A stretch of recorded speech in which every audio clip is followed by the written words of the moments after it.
now, so.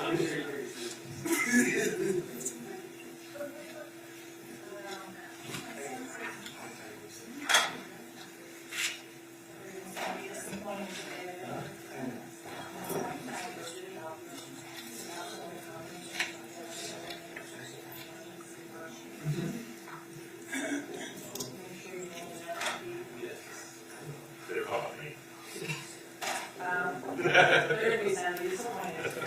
Just use their, you have to.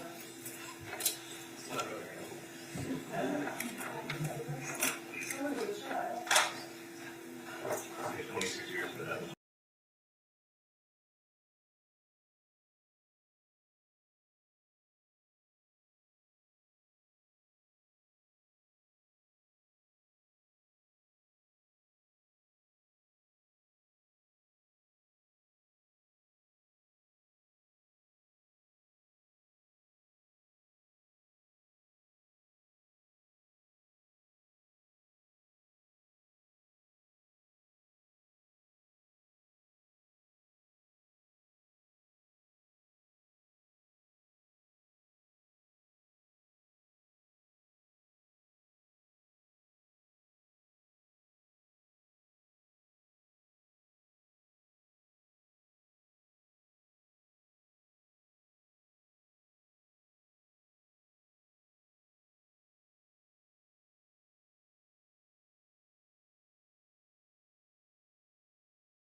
Okay, so I'm going to read to them in the order that we previously said. So the last thing I read will be the justifiable use of deadly force instruction.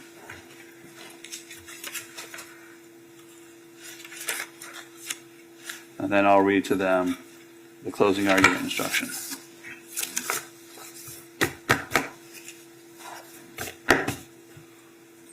So, Mr. Buxman, you're giving the closing argument? I am, Your Honor. Ms. Sizemore, you're giving the closing argument? Yes, sir, I would ask that we take a short break after Mr. Buxman is finished, just so I can set up my stuff. Yeah, no problem. We'll take a break after Mr. Buxman finishes.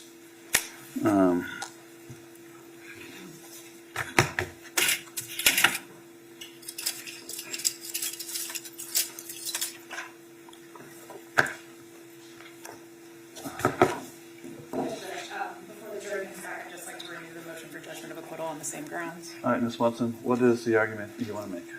Judge, there's no additional argument, just the argument that I made previously. Sorry, I can't hear you. There's no additional argument, just the arguments that were previously made. Okay. I remember the arguments that were made. I reviewed the case law you submitted. I'm going to deny the motion for judgment of acquittal on the same grounds I denied it at the middle of the trial. Yes, sir. All right, thank you.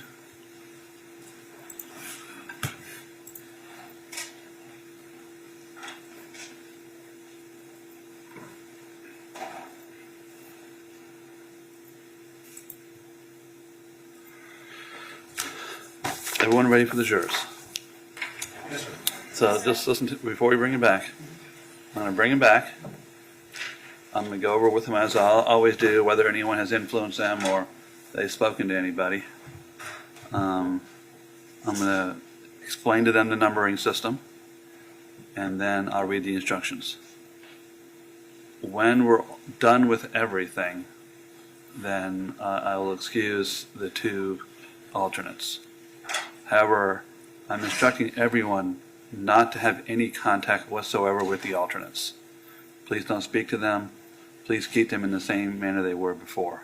In other words, don't acknowledge them. I'm just going to excuse them from the courtroom. I'm going to instruct everyone in the courtroom not to have any contact whatsoever with the alternates. Don't ask them a single question, okay? I'm going to send them home and instruct the alternates not to look up anything about the case or discuss anything about the case until they've heard that the trial is over, because there's always a possibility an alternate could be used, brought back into deliberation. So that's why I'm instructing everybody. An alternate, just so you know, if something happens to a juror in deliberations, the alternate could be brought back in. But if someone talks to that person, then I can't bring the alternate back in. So I'm instructing everyone to leave the alternates alone. We'll get them back to their cars and then let them go home, okay? Yes, sir. All right. Let's bring it back, please. Once again, for the record, the defendant is dressed in civilian attire as always and not handcuffed. That's correct, and she is here and present. Thank you.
Welcome back, ladies and gentlemen. Have a seat, please.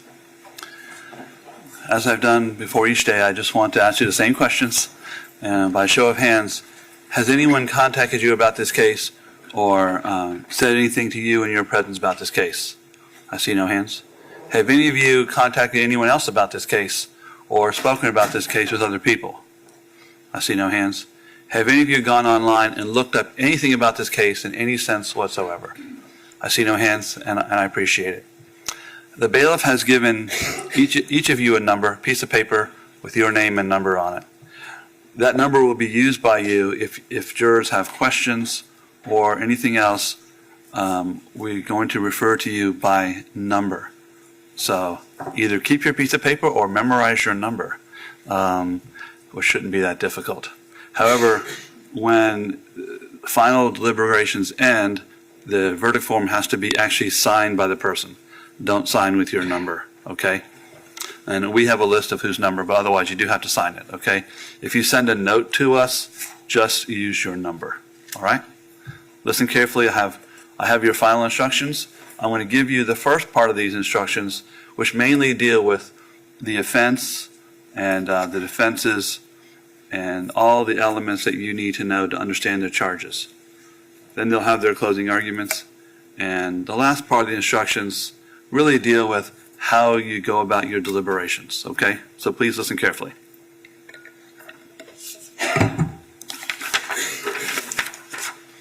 Members of the jury, I thank you for your attention during this trial. Please pay attention to the instructions I am about to give you. Susan Lorincz, the defendant in this case, has been accused of the crime of manslaughter by use of a firearm. Susan Lorincz is accused of manslaughter by use of a firearm. Manslaughter is unlawful. However, a killing that was excusable or that was committed by the justifiable use of deadly force is lawful.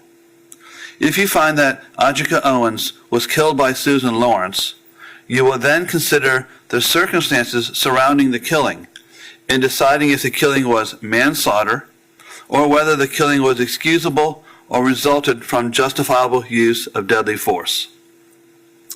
Justifiable homicide.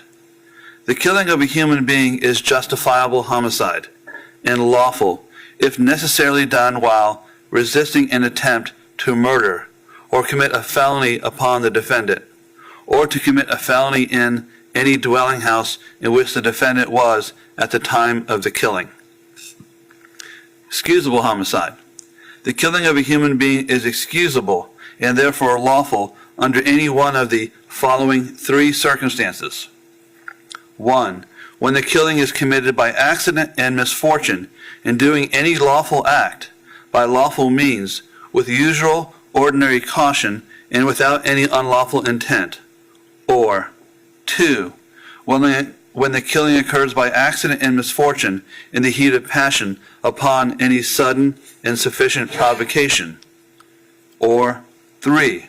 When the killing is committed by accident and misfortune resulting from a sudden combat, if a dangerous weapon is not used and the killing is not done in a cruel or unusual manner.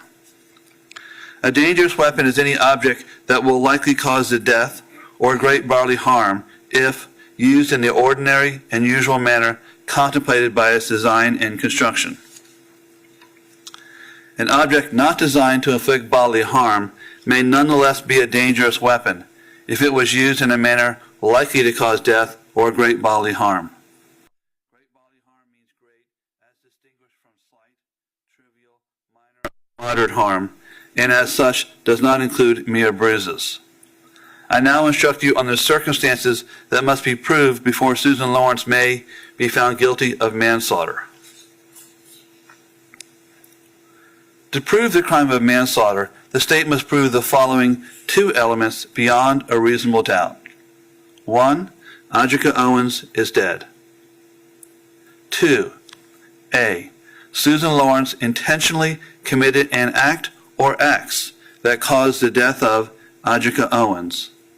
Or B. The death of Ajike Owens was caused by the culpable negligence of Susan Lorincz. Every person has a duty to act reasonably towards others.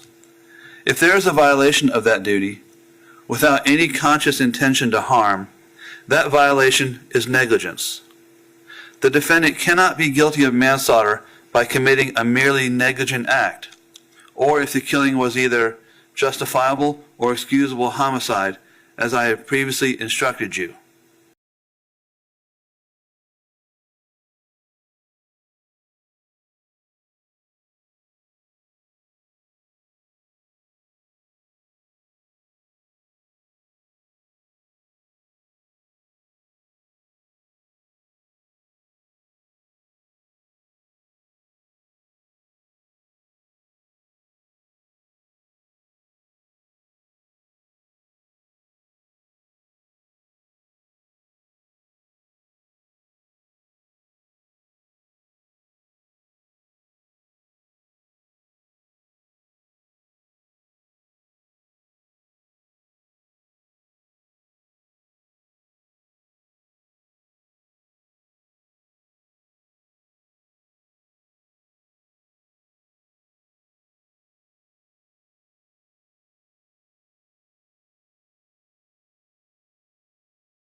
The presumption of a conscious indifference to consequences, or which shows wantonness or recklessness, or a grossly careless disregard for the safety and welfare of the public, or such an indifference to the rights of others as is the equivalent to an intentional violation of such rights.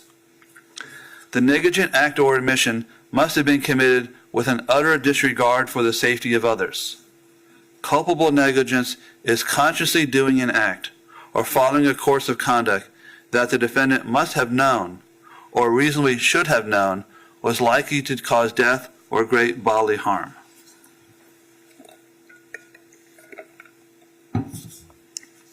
Aggravation of an offense by using a firearm. If you find that Susan Lorincz committed the crime of manslaughter, and you also find beyond a reasonable doubt that during the commission of the crime she personally used a firearm, you should find her guilty of manslaughter with a firearm. A firearm is defined as any weapon, including a starter gun, which is designed to, or may readily be converted to, expel a projectile by the action of an explosive. The frame or receiver of any such weapon, any firearm muffler or firearm silencer, any destructive device, or any machine gun. The term firearm does not include an antique firearm unless the antique firearm is used in the commission of a crime. If you find that Susan Lorincz committed the crime of manslaughter, but you are not convinced beyond a reasonable doubt that she personally used a firearm, you should find her guilty only of manslaughter. The defendant has entered a plea of not guilty. This means you must presume or believe the defendant is innocent. The presumption stays with the defendant as to each material allegation in the information, through each stage of the trial, unless it has been overcome by the evidence to the exclusion of and beyond a reasonable doubt. To overcome the defendant's presumption of innocence, the state has the burden of proving the crime with which the defendant is charged was committed, and the defendant is the person who committed the crime. The defendant is not required to present evidence or prove anything. Whenever the words reasonable doubt are used, you must consider the following. Proof beyond a reasonable doubt does not mean proof beyond all doubt. A reasonable doubt is not a mere possible doubt, a speculative, imaginary, or forced doubt. Such a doubt must not influence you to return a verdict of not guilty if you have an abiding conviction of guilt.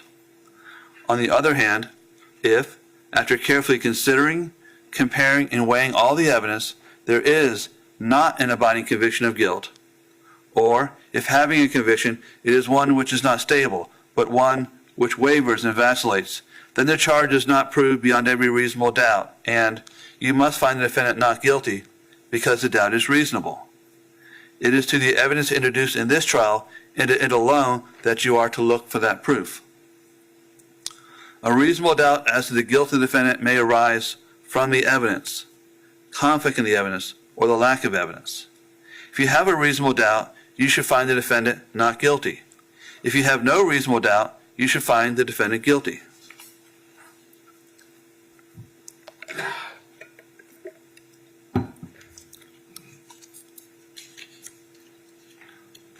Justifiable use or threatened use of deadly force. It is a defense to the crime of manslaughter by use of a firearm if the actions of Susan Lorincz constituted the justifiable use of deadly force. Deadly force means force likely to cause death or great bodily harm. Great bodily harm means great, as distinguished from slight, trivial, minor, or moderate harm. Susan Lorincz does not have the burden of proving that she was justified in using deadly force. Instead, for you to find the defendant guilty, the state must prove beyond a reasonable doubt the defendant was not justified in using deadly force. The law on the justifiable use of deadly force is as follows. If Susan Lorincz was in a dwelling in which she had a right to be, she had no duty to retreat and had the right to stand her ground and use force, including deadly force, if she reasonably believed that such conduct was necessary to prevent A. Imminent death or great bodily harm to herself, or B. The imminent commission of burglary, murder, or aggravated battery against herself.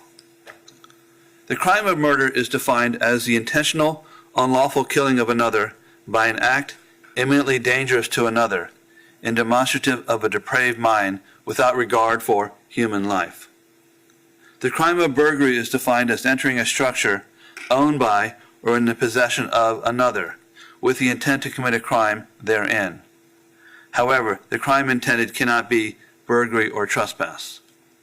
Structure means any building of any kind, either temporary or permanent, that has a roof over it, and the enclosed space of ground and outbuildings immediately surrounding that structure.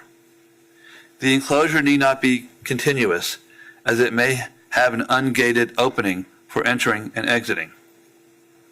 The crime of aggravated battery is defined as intentionally touching or striking another with a deadly weapon, or intentionally or knowingly causing great bodily harm, permanent disability, or permanent disfigurement to another. In deciding whether Susan Lorincz was justified in the use of deadly force, you must consider the circumstances at the time the force was used. The danger need not have been actual. However, to justify the use of deadly force, the appearance of imminent danger must have been so real that the defendant actually believed the use of deadly force was necessary. Moreover, to justify the use of deadly force, a reasonably cautious and prudent person under the same circumstances would have believed the use of deadly force was necessary. Susan Lorincz is presumed to have held a reasonable fear of imminent peril of death or great bodily harm to herself when using defensive force that was intended or likely to cause death or great bodily harm to another if A. The person against whom the defensive force was used was in the process of unlawfully and forcibly entering or had unlawfully and forcibly entered a dwelling or residence, or if that person was attempting to remove another against that person's will from the dwelling or residence. And B. Susan Lorincz knew or had reason to believe that an unlawful and forcible entry or unlawful, And B. Susan Lorincz knew or had reason to believe that an unlawful and forcible entry or unlawful and forcible act was occurring or had occurred. A person who unlawfully and by force enters or attempts to enter another's dwelling or residence is presumed to be doing so with the intent to commit an unlawful act involving force or violence. Dwelling means a building or conveyance of any kind, including any attached porch, whether the building or conveyance is temporary or permanent, or mobile or immobile, which has a roof over it, including a tent, and is designed to be occupied by people lodging therein at night. Residence means a dwelling in which a person resides, either temporarily or permanently, or is visiting as an invited guest. If you find that Susan Lorincz, who because of prior threats or difficulties with Ajike Owens, had reasonable grounds to believe that she was in danger of death or great bodily harm at the hands of Ajike Owens, you may consider this fact in determining whether the actions of Susan Lorincz were those of a reasonable person. If you find that at the time of the alleged manslaughter by use of a firearm, Susan Lorincz knew that Ajike Owens had committed an act or acts of violence, you may consider that fact in determining whether Susan Lorincz reasonably believed that it... Let me reread that paragraph. If you find at the time of the alleged manslaughter by use of a firearm, Susan Lorincz knew that Ajike Owens had committed an act or acts of violence, you may consider that fact in determining whether Susan Lorincz reasonably believed it was necessary for her to use deadly force. In considering the issue of self-defense, you may take into account the relative physical abilities and capabilities of Susan Lorincz and Ajike Owens. Both the state and defendant have now rested their case. The attorneys will now present their final arguments. Please remember that what the attorneys say is not evidence or your instruction on the law. However, do listen closely to their arguments. They are intended to aid you in understanding the case. Each side will have equal time, but the state is entitled to divide this time between an opening argument and a rebuttal argument after the defense has given its closing argument. I just want to remind you that I will be giving each of you a copy of these instructions to take back with you when you deliberate. Mr. Buxman. Yes, sir. May I have the access to the TV runner? You ready to go? You ready for it? Yes, sir. This case basically requires you as a jury to answer one question. Was it reasonable to shoot through a closed, locked, deadbolted metal door at someone who's banging and yelling on the other side? That's the ultimate question in this case. The evidence in this case that you've heard for the past several days has proven beyond any reasonable doubt that the defendant's actions were not reasonable that night. The judge just read the law to you that's applicable to this case, and it is that law that guides your decision in this case. It is that law that you must follow. It is that law that we as a society have agreed to live by, and you, by taking your oath as a juror, have agreed to follow. And that's the law that should guide your entire analysis in this case. As you heard, the defendant is charged with one count of manslaughter. And in order to prove manslaughter, the state has to prove the following two elements beyond a reasonable doubt. Number one, Ajike Owens is dead. That is not in dispute. That was agreed by the parties. I'm not going to spend any more time on that. That's been proven beyond any doubt. Two, the state has to prove either that Susan Lorincz intentionally committed an act or acts that caused the death of Ajike Owens, or B, the death of Ajike Owens was caused by the culpable negligence of Susan Lorincz. The state only has to prove A or B, but the evidence in this case has proven beyond any reasonable doubt both of those. Let's talk about A first. That the defendant intentionally committed an act or acts that caused the death of Ajike Owens. There is no question in this case that the defendant was the one that fired the gun that shot and killed Ms. Owens. She was the only one in the apartment that night. You heard crime scene investigator Catherine Medina, who processed the inside of her apartment, went into that bedroom and found that .380 Remington firearm in the trash can beneath that .22 Ruger firearm. Catherine Medina also found the spent shell casing that was found on the kitchen counter. Dr. Norford, the medical examiner, removed the projectile from Ms. Owens' body. And you heard from Florida Department of Law Enforcement analyst Jamie Williamson, who said she took that firearm that was found in the defendant's residence, compared it to the spent shell casing found in the kitchen, and determined that that casing was fired from the defendant's gun. She also examined that projectile recovered from Ms. Owens' body and compared it to the .380 Remington firearm, the defendant's, and found that the projectile in Ms. Owens' body was fired by the defendant's gun. Finally, the defendant admitted during her interview that she was the one that fired that gun. She also admitted that the act of pulling that trigger and firing that gun wasn't intentional. It wasn't an accidental situation. It wasn't a situation where she slipped and fell and the gun accidentally went off and shot through the door and struck Miss Owens. That's not what we have here. She intentionally fired it. There's no doubt the defendant intentionally committed an act which caused the death of Ajike Owens. And we also know that Miss Owens died as a result of that gunshot wound. The state's proven this beyond any reasonable doubt. You heard the judge read an instruction. You may be back there thinking, well, what if the defendant didn't intend to kill Miss Owens?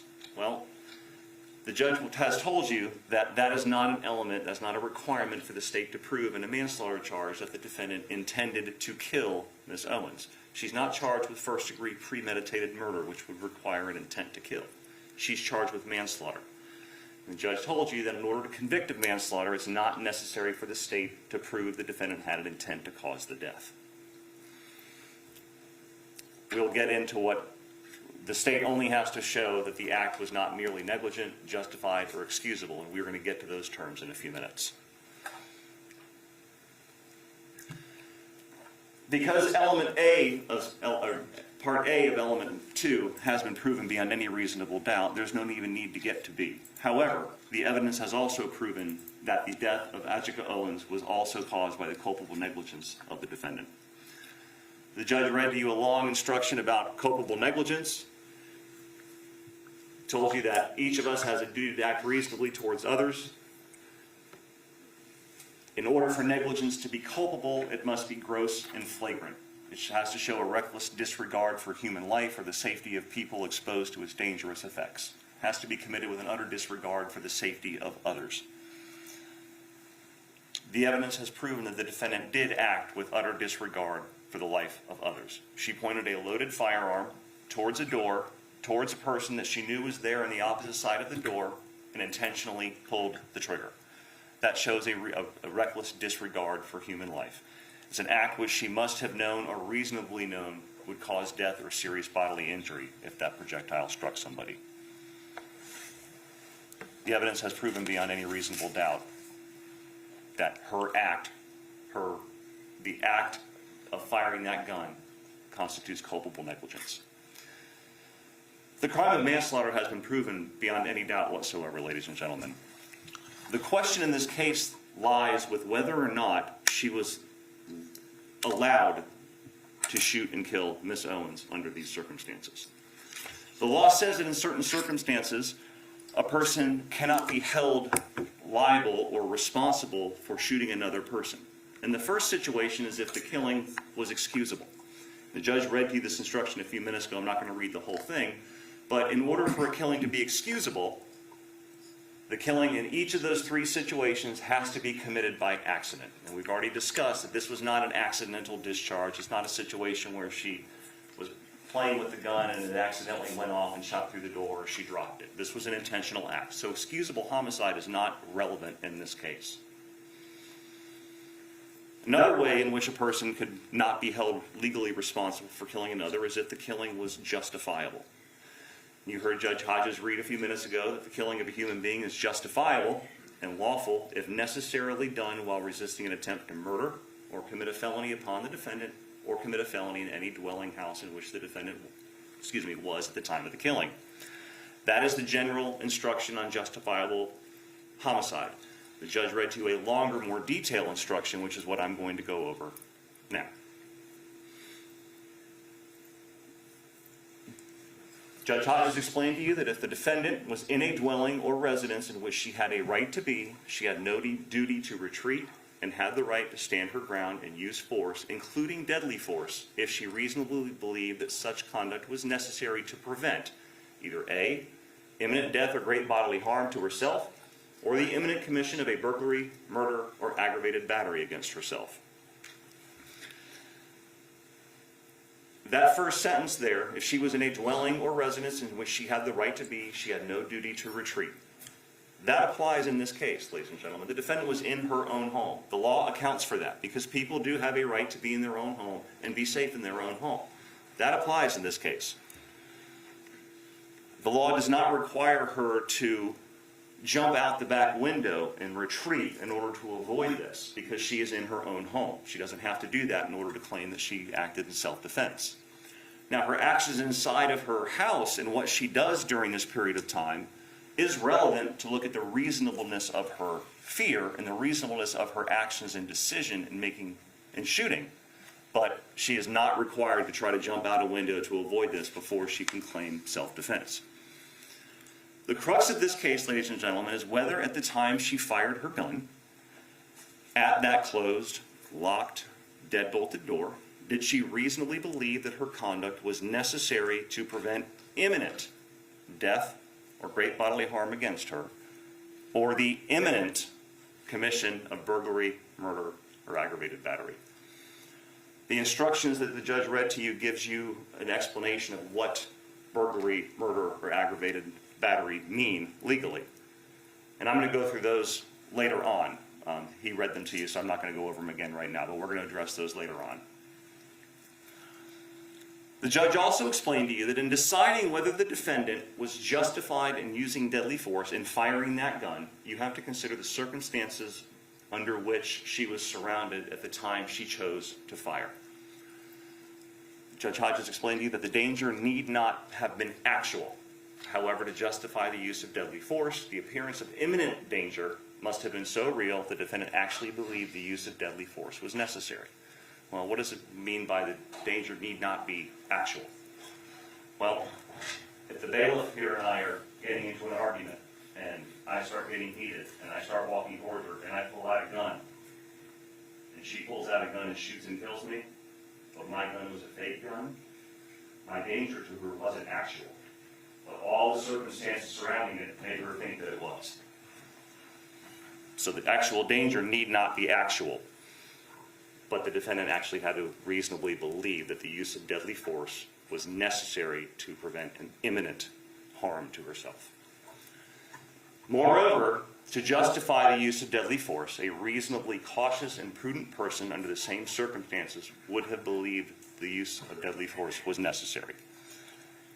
The standard by which you review this is based on whether a reasonably cautious and prudent person under the same circumstances the defendant would have felt the danger was necessary. You take a normal, average, everyday person and ask yourself, would that normal, average, everyday person under these circumstances have believed that it was necessary to use deadly force to prevent the imminent harm to themselves or the imminent commission of a burglary, murder, or aggravated battery? I've used the word imminent many times because that's in all of these definitions, and that's very important. It's not that something bad could happen in the future or something may have. That something bad has to be imminent, immediate, about to happen.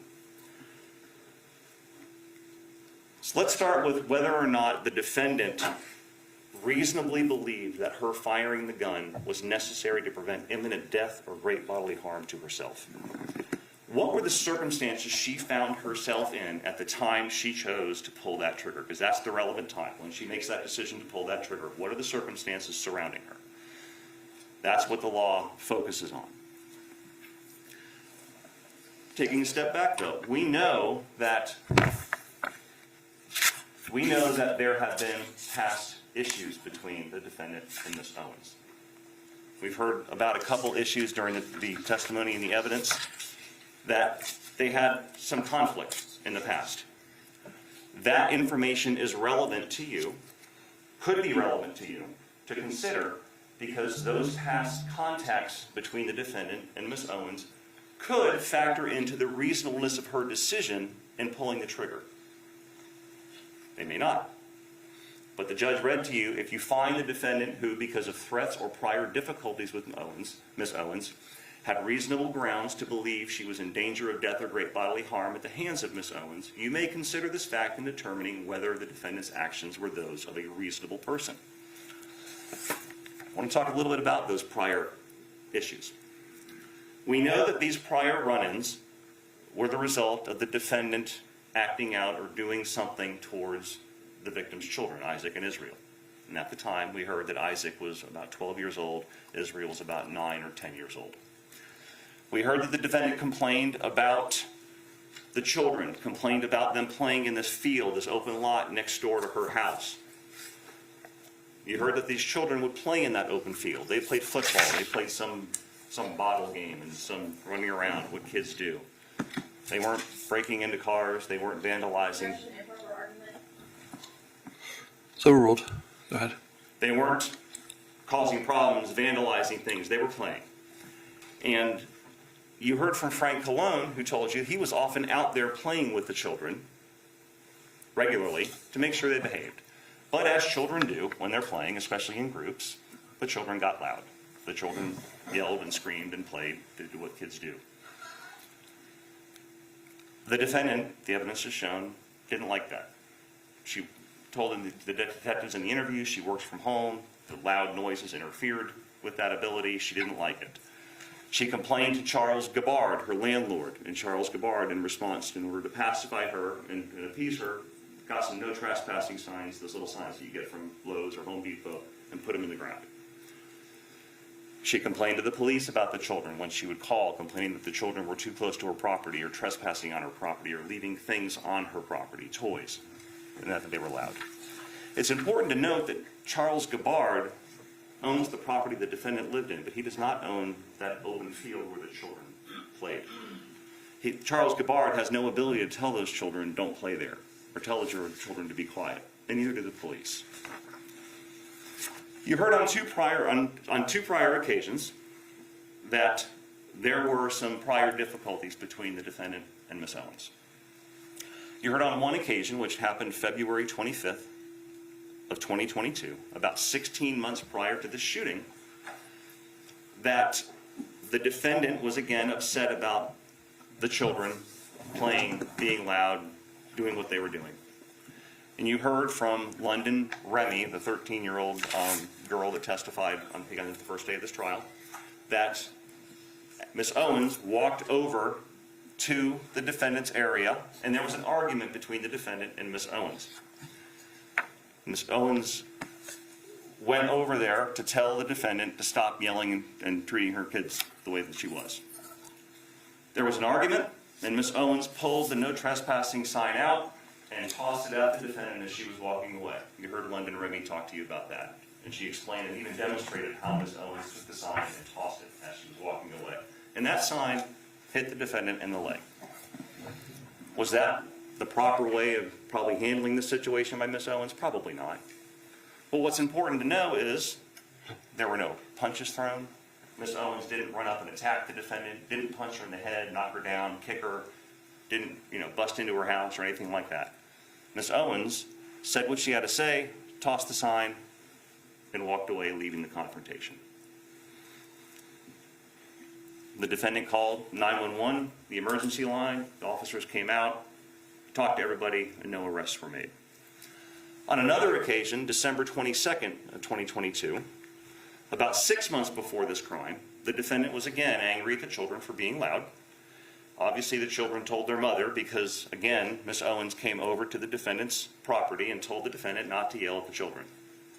We heard from Deputy Kinsey, who spoke with Miss Owens, and Miss Owens told Deputy Kinsey, I walked over there with my child and wanted to talk to the defendant and deal with the situation. According to the defendant, the victim told her that if you yell at my kids again, I'm going to drag you out and beat your butt, basically. But remember in the defendant's second interview that you heard with the detectives, she was specifically asked if she remembered any kind of threats like that. And the defendant said she didn't remember anything. So either Miss Owens never made such a statement, or the statement wasn't so significant such that the defendant even remembered it to talk to the detectives about it when specifically asked. And we also know that the defendant, moving ahead to the night of the shooting, the defendant tells the detectives that Miss Owens came over and said, I'm going to effing kill you, over and over again. No one else heard that. You heard from Jared Gardner, you heard from Gabriel Rodriguez, who were right there. They said she never said that. So back to February of 2023. We know that Ms. Owens was upset about how the defendant was talking or treating her children. Ms. Owens walks over to the defendant's property. They have this argument, disagreement, whatever you want to call it. There's no violence. There's no punches thrown. Ms. Owens doesn't knock the defendant down and kick her or beat her. She doesn't try to break into her house, shatter her sliding glass door to get to her, nothing. It's a verbal argument, and the verbal argument ends when Ms. Owens walks away from the situation and goes back to her house. The defendant again calls 911. The police come out. They interview everybody. No arrests are made. As I said earlier, you can consider these prior difficulties between the two in determining whether or not they contributed to the defendant's decision to fire that gun that night on June 2nd, 2023. I submit to you that these two episodes, one of which happened about 16 months before the shooting, one happened about 6 months or so before the shooting, involved no violence except for the tossing of a sign, a flimsy Lowe's no trespassing sign. They didn't involve the defendant or the victim trying to break into the defendant's house. Didn't involve Ms. Owens beating the defendant up or causing her any physical injuries. And were resolved when Ms. Owens walked away from the confrontation. Now, it's interesting in her interview, in the defendant's interview, that she described an incident that happened about 2 months before the shooting on June 2nd. After the sign throwing incident, after the second incident that happened in December of 2022. She described an incident that happened about 2 months before the shooting. Now, the defendant in her interview tried to explain how this sign throwing incident and this other incident caused her such terror of Ms. Owens, such fear, such panic, because Ms. Owens was so violent that contributed to her, the reasonableness and why she decided to fire the gun. But let's talk about what the defendant said in her interview about the incident that happened 2 months prior to the shooting, after these other things. She's talking to the detectives about the sign throwing, or about this incident that happened 2 months before, and she tells the detectives, and one time she was talking to the neighbors, meaning the defendant, or meaning Miss Owens, and she said, "Oh, that bitch over there is crazy, you know. I'm not going, sorry. I walked over. I said, what is your problem?" And she just went on a tirade. She tells the detective, "I walked over and said, what is your problem?" The defendant admitted that she was the one that walked over and confronted Miss Owens about Miss Owens telling a neighbor that the defendant was a crazy bitch. And she told the detectives further that she was actually over by Miss Owens' driveway when she confronted Miss Owens. Does that sound like the actions of someone who was so terrified because somebody tossed in a trespassing sign and someone came over and had an argument with her earlier? Does that sound like somebody who's so afraid of this woman that she's going to walk up to this woman, confront her in her own driveway? Or does that sound like someone who is angry at Miss Owens and has no problem initiating confrontation?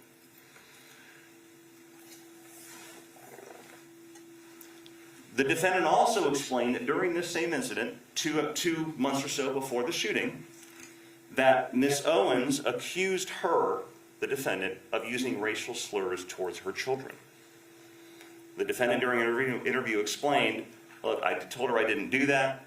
She kept insisting I did." And the defendant said, "I eventually just said I'm sorry to diffuse the situation."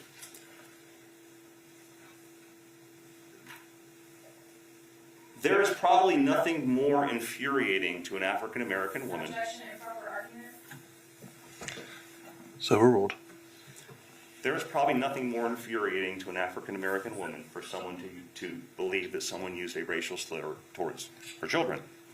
But what does Miss Owens do when she thinks this is what happened? She doesn't go over and attack the defendant, she doesn't go over and beat the defendant up. She doesn't go and attack Miss Lorincz, push her down, say this is what you told my children. She goes and she has an argument. And Miss Owens doesn't resort to violence. Miss Owens walks away.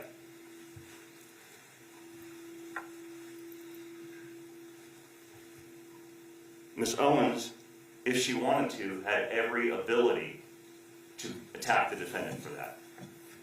But she didn't. She had every ability because even then, there wasn't a closed, locked, deadbolted metal door between them. Despite not having that barrier, Ms. Owens did not do anything violent towards the defendant. Instead, she walked away without incident. Which brings us to June 2nd, 2023, the day of the shooting. We saw videos taken from the defendant's cell phone during the couple hours before the shooting happened. They showed the children playing in that open field. You saw Frank Cologne out with the children one time in one of those videos. And in one of those videos, taken at 8:49:51, we see Israel waving past the trespassing signs on her property, waving at her. Once again, the defendant was angry because the children were being loud and it was bothering her, and Israel went past the no trespassing sign. And you heard from Muriel Rodriguez, who said, yes, in fact, that night, Israel did go past the no trespassing sign. We saw that in the video we just looked at. We heard from the defendant's 911 call in the interview with the detectives that there was some altercation between the defendant and Ms. Owens' children. It involved a tablet, roller skates being thrown, an umbrella being shaken, something. The facts of that altercation really aren't important or relevant. What's relevant is that that is the catalyst, that is what causes the children to go and tell Ms. Owens. And that's what causes Ms. Owens to come over and once again deal with an issue regarding the defendant and her children. We heard from the 911 call that the defendant made, the first 911 call before the shooting, and she acknowledged there was an issue with the children. She acknowledged that she threw some roller skates. She acknowledged and told the 911 operator that the child accused her of stealing the iPad. We heard in the 911 call that, in the interview, that there was something involving shaking an umbrella as well. So we know that the defendant got into some sort of argument or something with the children, which caused the children to go talk to Ms. Owens, their mother, and causes Ms. Owens to come over to deal with it. You heard from Jesse Newbanks, the Marion County Sheriff's Office digital forensic examiner who examined the defendant's cell phone. And going into the logs of the cell phone, we know that the defendant first made that first 911 call that we heard at 8:54:09 p.m. And you heard her on that call. That was played earlier. You heard her. She was angry about the children trespassing, angry about that 9-year-old stepping onto her property, angry about the children leaving things in her area. She was angry the kids were being noisy. And she admitted to throwing the roller skate like we saw in the photo a few minutes ago. She told the 911 operator that she was sick of the children.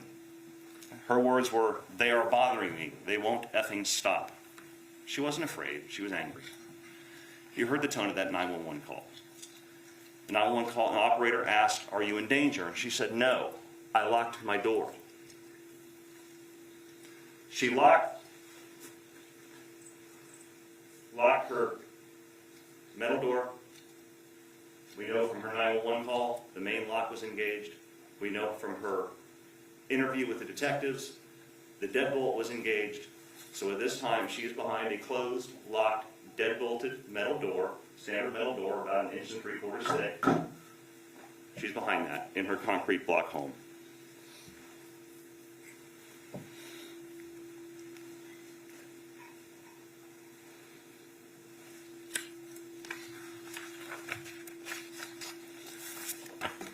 Now, let's take a pause from June 2nd. You heard some information about the door jamb having some prior damage to it.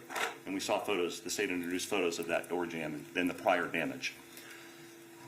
We heard from the landlord, Charles Gabbard, who said, yes, that door about a couple months earlier had some damage to it. I went and repaired it. He told you he replaced the strike plate of the lock, he replaced the strike plate for the deadbolt, he drilled those things into the door frame, and it was secure. He used some wood putty to further secure it.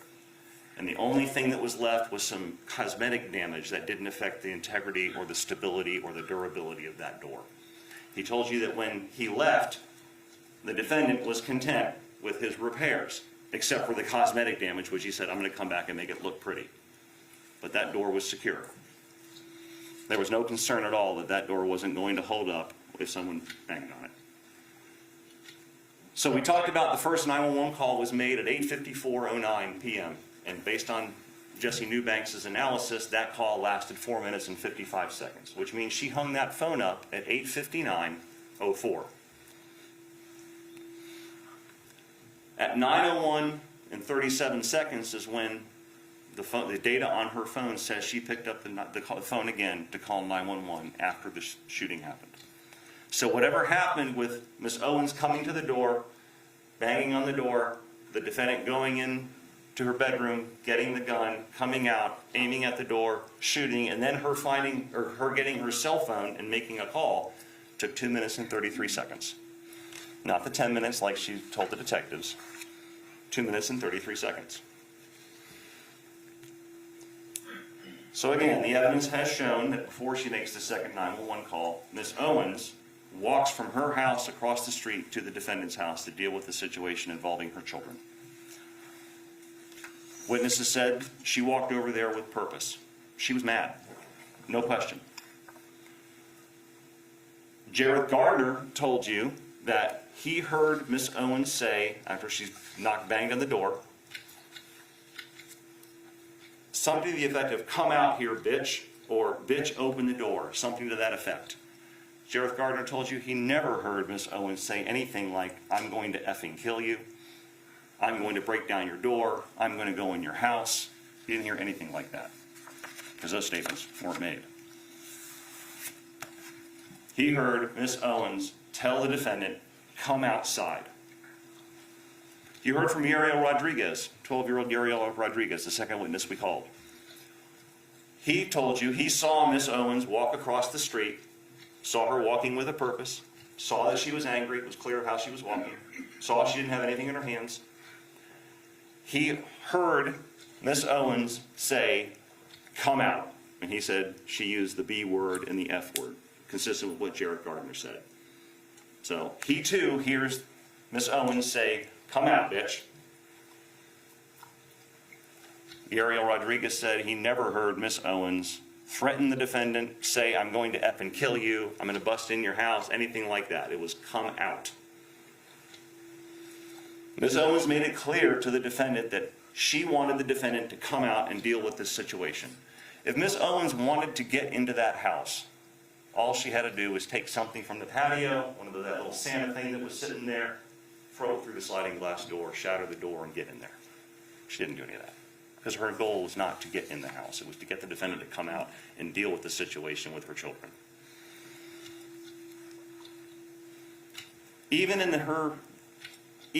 the defendant's interview with the detectives, she was asked what was the first thing that came out of Miss Owens' mouth. And the defendant said, Miss Owens first said, "I want to speak to you because you're talking to my sons. I don't like the way you're talking to my sons."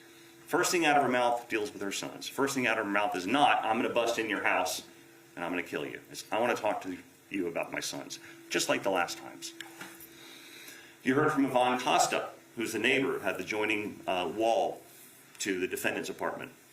She told you that she heard arguing, loud arguing, and then she heard a door slam. Clearly, this was the defendant slamming her door after she was arguing with the children, because Yvonne Costa said a few minutes later is when she hears the pounding. And the pounding was loud. There's no doubt about that. It was loud enough to shake the wall between the two of them that they share, and maybe even rattle a mirror. It was loud. But it wasn't banging hard enough to damage the door. There's no dents. There's no major problems with the door. No damage to the doorknob as if someone was trying to beat on it and break the doorknob off to get in there. She was banging hard like law enforcement officers do when they come to a door and say, "Marion County Sheriff's Office." And in fact, the defendant actually told the detectives she initially thought it might be the law enforcement coming. Why? Because she just called them and knew they were coming. She knew they were coming before she fired the shot. Everyone then, after the banging, hears the shot. You heard the interviews the defendant gave and the 911 calls. The defendant never said that Miss Owens was rattling her doorknob, shaking the doorknob as if she was trying to get in. She was specifically asked during the second interview, Did she ever try to open that sliding glass door or open the door handle or anything like that? Or was it just pounding? The defendant's answer was, I just remember her pounding and pounding. You also heard in the interview that the defendant gave that the sliding glass door was further secured by a wooden stick in the track, so the door couldn't be opened. It was locked, the door couldn't be opened because of that wooden stick. The defendant never told the detectives during the interviews that Ms. Owens was trying to open that sliding glass door, that she was banging or jiggling on the doorknob trying to get in. Never told them that she was trying to break her window or anything like that.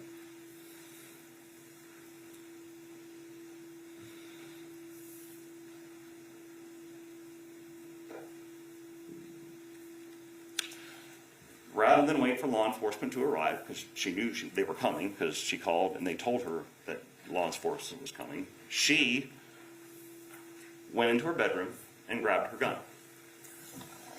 She doesn't grab her phone, which she just had in her hand 2 minutes earlier, to call 911 again. She goes in the bedroom and grabs her gun. She goes back into the family room. She approaches the door to the point where she says she reached that kitchen table. She doesn't fire a warning shot through the door or in the air, into the ground, anything like that. We heard her in her first interview say she never intended to kill Miss Owens. Well, look at the placement of the shot that she fired. She took aim. She leveled the gun at the door. She aimed directly where a person would be if the person was knocking on the door, at a height consistent with where Miss Owens would be, and pulled the trigger.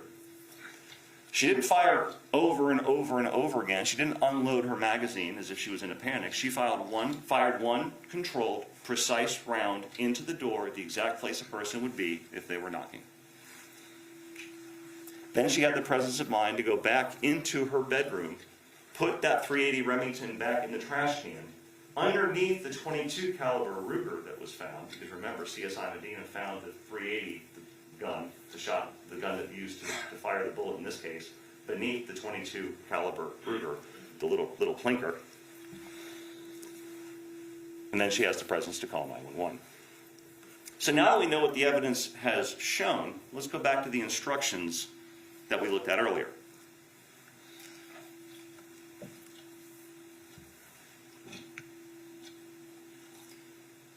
The circumstances that she found herself in when she fired that round were that she was angry at Miss Owens' children, such that she called 911 on the children. That an angry mother was banging on her door, yelling at her to come outside. That she is behind a closed, locked, deadbolted metal door, and she knows law enforcement is on the way. She goes into her bedroom, she grabs her gun, walks back to the living room, walks towards the door, fires one precise round in the exact location where a person would be. Those are the circumstances by which she was surrounded when she made that decision to pull the trigger, at the time she decided to use deadly force. There was no imminent danger whatsoever when she fired that gun. Miss Owens had not broken down the door. She hadn't gained access to her house. She hadn't shattered the sliding glass door to get in. Miss Owens was banging on the door, telling the defendant to come out. A belief that there was an immediate or imminent danger such that deadly force was necessary at that time was simply unreasonable, because there was no imminent danger. And that word imminent is very important. It's included in the law for a reason. In order for the defendant to be allowed to use deadly force, that threat to her life must be imminent. It had to be ready to happen. It had to be staring her in the face, such as she had to act at that moment to protect her life. If Miss Owens would somehow have managed to bust through this locked, deadbolted metal door, entered her house, and started coming at her, the defendant may have had a right to shoot, because that danger would have then been imminent. But that's not the situation we have here. We talked about Part A, imminent death or great bodily harm to herself. She would also have the right to use deadly force if she needed to do so to prevent the imminent commission of a burglary, murder, or aggravated battery against herself. Murder is defined as the intentional, unlawful killing of another by an act imminently dangerous to another and demonstrating a depraved mind without regard for human life.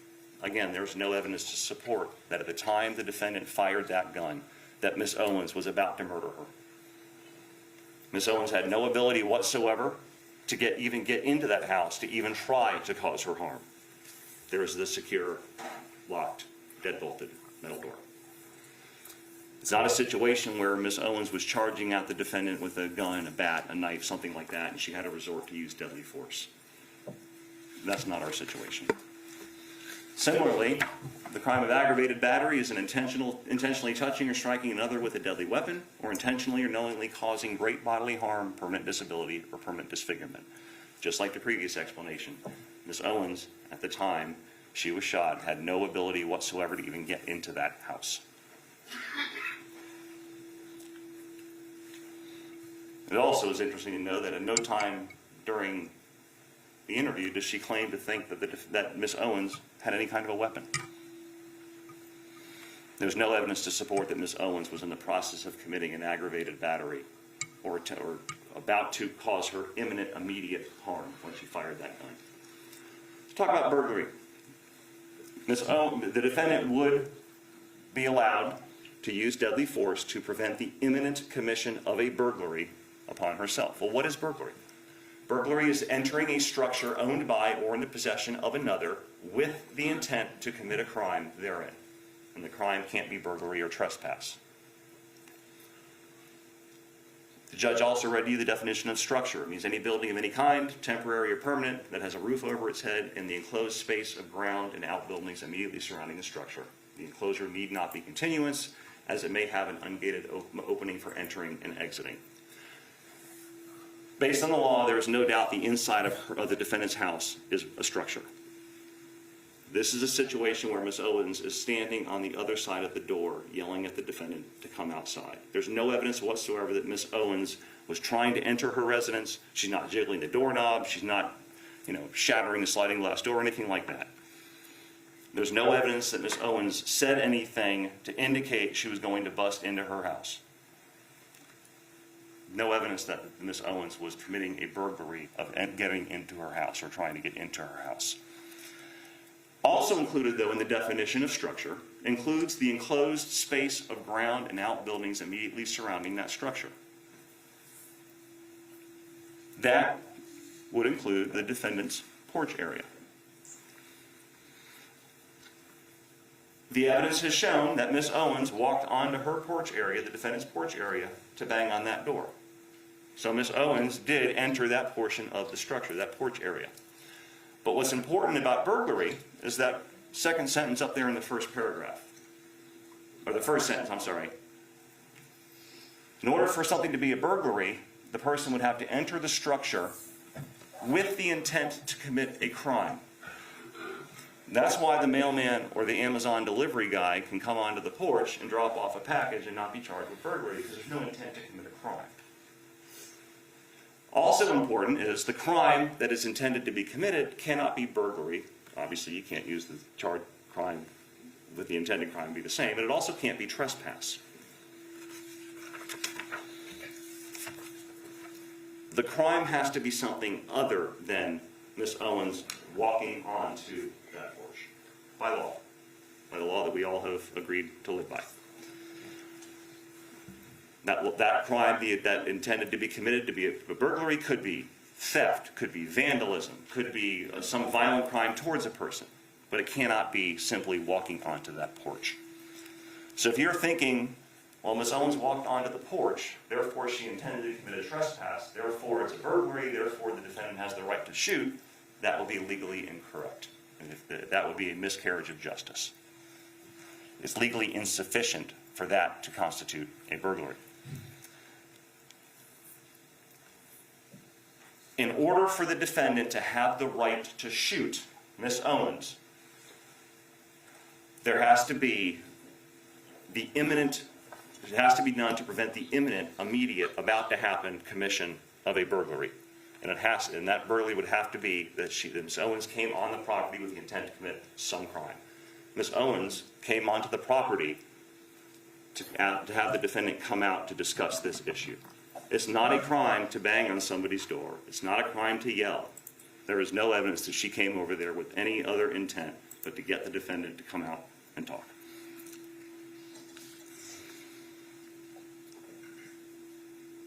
That's why Ms. Owens' actions don't constitute a burglary. The judge also read to you an instruction that Susan Lorincz is presumed to have held a reasonable fear of imminent peril, of death or great bodily harm to herself when using defensive force that was intended or likely to cause death or great bodily harm if these two things happen.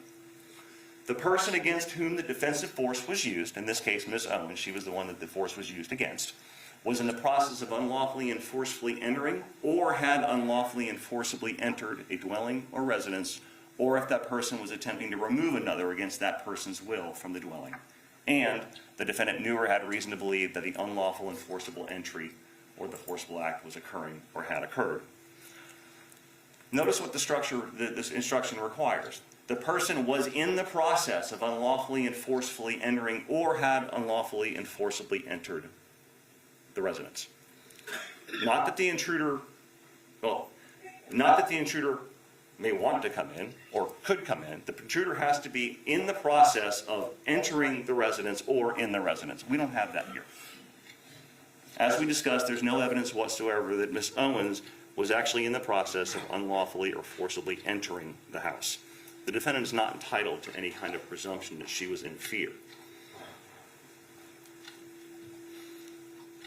Based on the law that we went over and the evidence and circumstances surrounding the defendant when she chose to fire that gun, which killed Ms. Owens, her actions were not reasonable, and she was not allowed to use deadly force legally, based on the law. Now, you heard from a crime scene expert, Joshua Wright, who explained where he thought the defendant was standing when she fired the gun in the house. You heard from a computer graphics gentleman who did the video that we saw and some of the photogrammetry information that was yesterday. And those representations relied heavily on what the defendant said happened, her own version of events. You also heard from Roy Bedard, who talked in generalities about how people make decisions in stressful situations. Ladies and gentlemen, none of that testimony sheds any light on the reasonableness of the defendant's decision or the imminence of the threat that she perceived.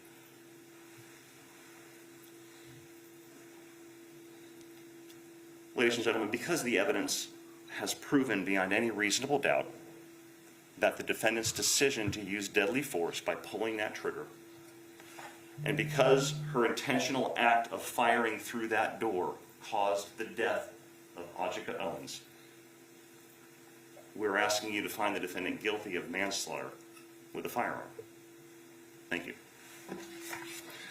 Ladies and gentlemen, we're going to take a short break, about 10 minutes, and then we'll come back and hear the defense closing argument.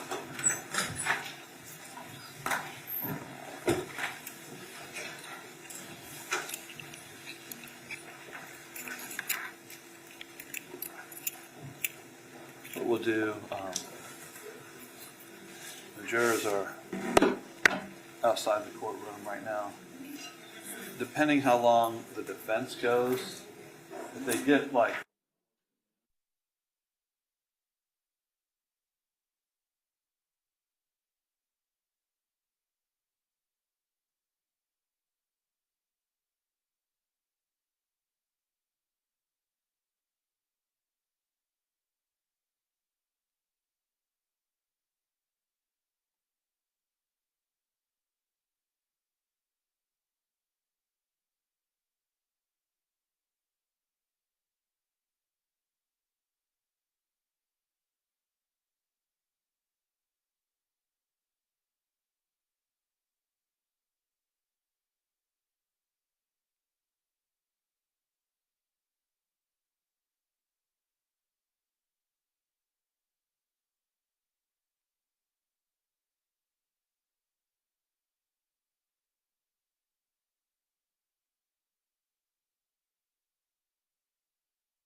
Welcome back, ladies and gentlemen. We will now hear from Ms. Sizemore. May I please report, Yes, ma'am? counsel? Good morning. This case is about perception. The Constitution of our country embodies the right to be able to defend ourselves. And there's a wisdom in our laws that begins with this concept of perception. It's central to self-defense because the law protects that reasonable perception.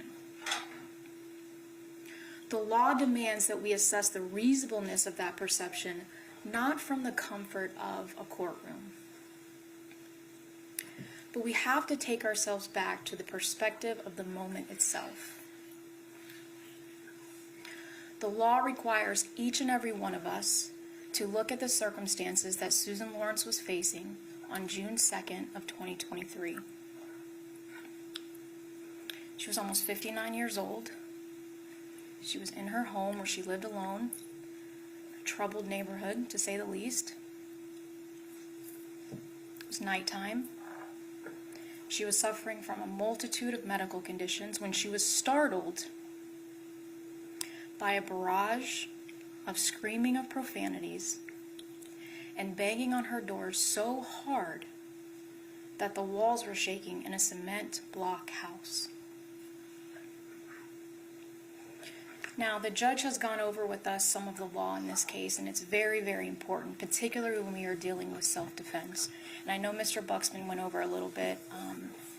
I need to go over it with you, and this is the only opportunity that I have to speak with you, so just bear with me.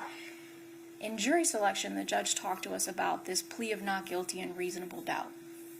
He sort of went over that instruction, and he gave it again, and there's a reason that it's one of the first instructions that we get. It's sort of the foundation of our system of justice. So what does it tell us? It tells us that Susan Lorincz has entered a plea of not guilty. This means you must presume or believe that she is innocent. So we start there. We start with the fact that she's innocent, and where does it go? Where does that presumption go? It stays with the defendant as to each material allegation in the information through each state of the trial, unless it has been overcome by the evidence to the exclusion of and beyond a reasonable doubt. That's pretty powerful language for the protection of our liberties. To overcome the defendant's presumption of innocence, the state has the burden of proving the crime with which the defendant is charged was committed, and the defendant is the person who committed the crime. The defendant is not required to present evidence or prove anything. We talked about this term reasonable doubt in jury selection. I'm not going to read the whole definition to you again. The judge gave it to you again. And it's very important. And what is reasonable doubt? It means you have to be sure. Really sure. The law says you should only convict someone if you're convinced they're guilty beyond a reasonable doubt. You should feel confident in your decision without hesitation. So if there's something in the evidence that gives you pause, if you're back there and you're deliberating and you're thinking, man, she was an older woman. She had some medical issues. She did live alone. She had these prior run-ins with Ajike. I could see how she could be scared of her. And you're thinking, I did see the damage on that door. That's reasonable. I could see how she could be afraid that she was going to get through. If you're back there and you're pausing and you're hesitating, if you're wavering and vacillating, that's reasonable doubt. And if you have a reasonable doubt, you should find Ms. Lorincz not guilty, because that is what the law says. And each and every one of you took an oath to follow the law. So where do we look for reasonable doubt? It is to the evidence introduced in this trial, and to it alone. Only the evidence introduced in this trial and nothing else that you are to look for that proof. It may arise from the evidence, the conflict in the evidence, or the lack of evidence. And if you have a reasonable doubt, you should find the defendant not guilty. Justifiable use or threatened use of deadly force. This is a very, very important jury instruction. You're going to get to work with this when you're deliberating. The laws in Florida give citizens the right to defend themselves when they are faced with imminent danger. Deadly force means force that is likely to cause death or great bodily harm. Great bodily harm means great as distinguished from slight, trivial, minor, or moderate harm. And the most important thing in this part of the jury instruction is where it says, for you to find the defendant guilty, the state must prove beyond a reasonable doubt that the defendant was not justified in using deadly force. So they not only have to prove to you that she committed this manslaughter, but they also have to prove to you beyond a reasonable doubt that she was not justified in using deadly force.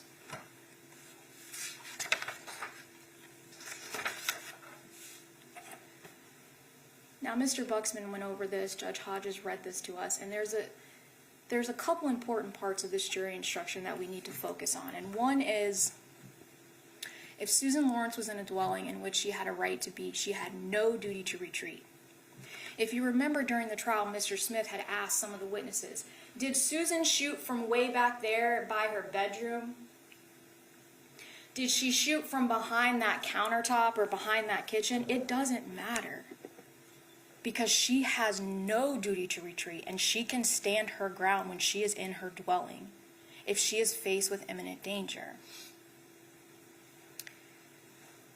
Another important part of this is if she reasonably believed. We do not judge Susan Lorincz with what we in this courtroom have experienced in life. It's not what I would do, or Mr. Buxman or Mr. Smith would do in that circumstance. It's what Susan Lorincz reasonably believed was necessary to prevent. That's a very important word, prevent. The law does not say that you have to wait to get punched or attacked before you can do something. That's not what it says. You can use deadly force to prevent someone from coming into your home and hurting you or attacking you. Because members of the jury, if someone who is on the outside of your door that is banging and pounding so hard wants to get in that house and they do, it is too late. There are way too many variables if someone actually gets inside. Your gun could jam. You could get rushed. You could fall, especially if you have medical conditions. So the law accounts for that.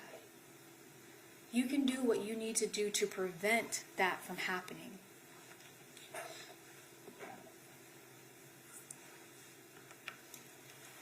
What was Ms. Lorincz confronted with on that night when she had to make a split-second decision?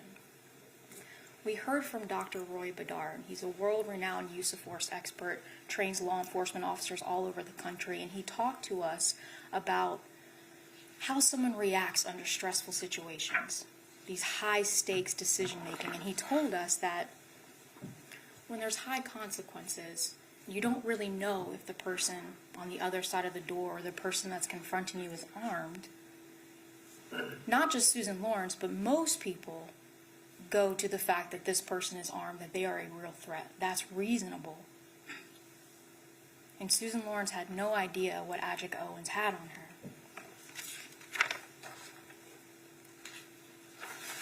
He told us that biologically, what happens in your brain and you're stressed and you have these high anxiety situations and it's releasing all of these things, your adrenal glands, and it's a high stress situation.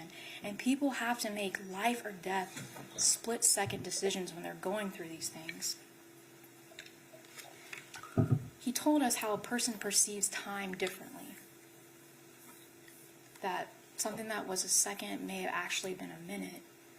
And he told us that if someone's older or if they have prior negative dealings with somebody, all of those things can affect their decision making. It's very difficult for someone to judge what is going to come next. And the law says that Susan Lorincz can defend herself to prevent the imminent commission of burglary, murder, or aggravated battery against herself.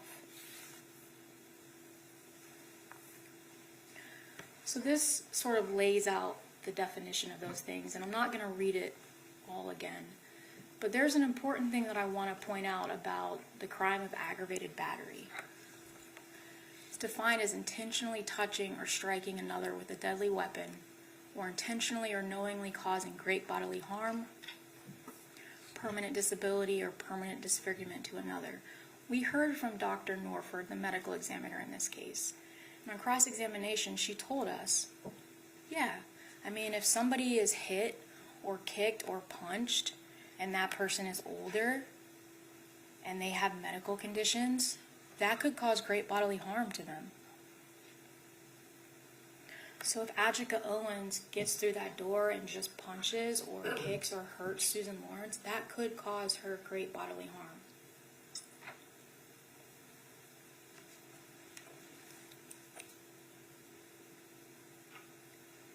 We heard the statement that Susan Lorincz gave to law enforcement. We heard two of them. And Miss Lorincz told detectives on the night of that incident she was pounding, Miss Owens was pounding on her front door so hard the walls were shaking. She told detectives that Miss Owens was screaming at the top of her lungs and that Susan told her, "You're trespassing, you need to leave." Susan Lorincz told detectives, "I really thought she was going to break my door down. I really thought that. I saw the door moving in, and I really believed that. I honest to God believe that." That is what she said. She reasonably believed that. We heard Susan tell the detectives, "I heard Miss Owens say, 'I'm going to fucking kill you.'" She heard that. Miss Lorincz told them, "I heard the door crack. And when I heard that door crack, I fired." We heard from Joshua Wright, the ballistics expert, and he sort of worked in conjunction with Toby Terpstra, and they created this 3D visualization that you saw. And what's important about Mr. Wright's testimony is that it's consistent with what Susan Lorincz told detectives. "I was standing back near the table. There's no evidence that she moved this shell casing or did anything like that." It's consistent with what she told them. Miss Lorincz told them, "I wasn't going anywhere near that door. I was terrified it was going to come down." And he told us, yeah, it's pretty likely that Susan was standing by her table when she fired the gun.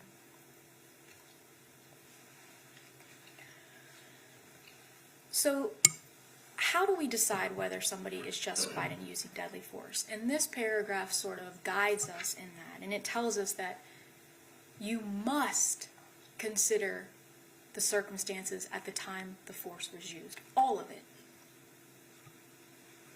The fact that she's in her home, she's alone, it's nighttime, her knowledge of Ajike Owens and her past interactions with her, the noise level with the pounding and the screaming of the profanities, the problems that Susan Lorincz was having physically, all of it. You have to take into account those circumstances. It's what she would reasonably do. The beauty of the law is that it does not punish individuals that reasonably perceive that danger. Now let's talk more about that danger, because the law goes one step further and it tells us that the appearance of imminent danger must have been so real that the defendant actually believed the use of deadly force was necessary. And we know that it was real to her because we heard her in her statements to detectives. "I really thought I heard that crack and she was coming through that door." She just believed that. And if she believes that and she perceives a danger and that danger is reasonable in her shoes, she can defend herself. She does not have to wait. So was it reasonable for Susan Lorincz to think that she was in a dangerous situation where she could be hurt or killed?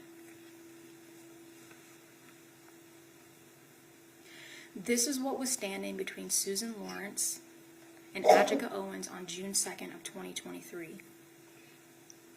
Ajike Owens was a 35-year-old woman who was 5'7", weighed 293 pounds, and was very, very angry at Susan Lorincz.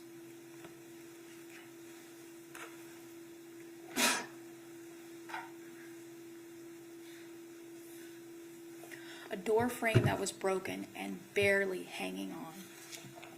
Now we heard from Charles Gabbard. He told us, I tried to fix this door as best as I could. I put some screws in it, put some putty in it, and it was structurally sound. He made a point to let everybody know it was structurally sound. Not really sure how he knows that. He didn't really do any testing. But he wants everybody to know, this is not my fault. As a landlord, that door was structurally sound. But it doesn't really matter whether it was or it wasn't. What matters is that Susan Lorincz knew the shape of the door and what it was like on that day, and she believed that door wasn't going to hold up.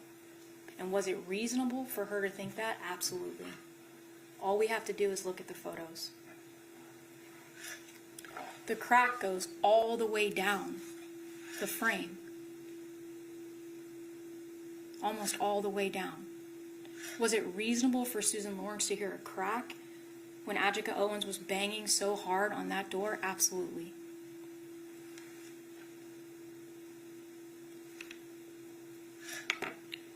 Miss Owens was a woman who ignored not one, see the no trespassing sign in the window, not two, but 3 no trespassing signs. 3. And we know this was not the first time that Ajike Owens had trespassed on Susan Lorinc's property, and we'll get to that a little bit later on. Miss Owens was very, very angry. How do we know that? What evidence tells us that? We know that there was an interaction that Susan Lorincz had with Ajike's sons, Israel and Isaac. Susan talked a little bit about it in her statements to detectives. There was an issue with a tablet and a pair of skates and an umbrella. And Miss Owens went over to confront Susan Lorincz about it, and we heard from Yaro Rodriguez, and he took the stand and he told us, Miss Owens was mad. Yaro Rodriguez told us Miss Owens' tone was a loud and a mad one. He told us Miss Owens was screaming and using words like bitch and fuck. And he told us, at first he didn't admit it. He was like, I didn't see her knock on that sliding glass door first. But we reminded him, you gave us a deposition and you told us about these things. And he said, yes, actually, I did remember. I did see that. So she went straight to this sliding glass door and she started pounding as hard as she could. And we heard from Jareth Gardner. And he told us that he was over by the basketball hoops, and when Isaac and Israel came up to him and told him something that had happened at Susan's house, and he told us one of the kids said, go get AJ. He didn't really want to tell us, but he admitted, yeah, she seemed frustrated, Miss Owens seemed frustrated, and that he heard Miss Owens knocking, and then knocked again, but this time it was louder. He told us that he heard Miss Owens say, bitch, open the door. And he told us that Miss Owens' demeanor was like somebody had just messed with her kids. And he told us that even he started walking over to Susan Lorinc's home because he felt the energy and he knew an altercation was about to happen.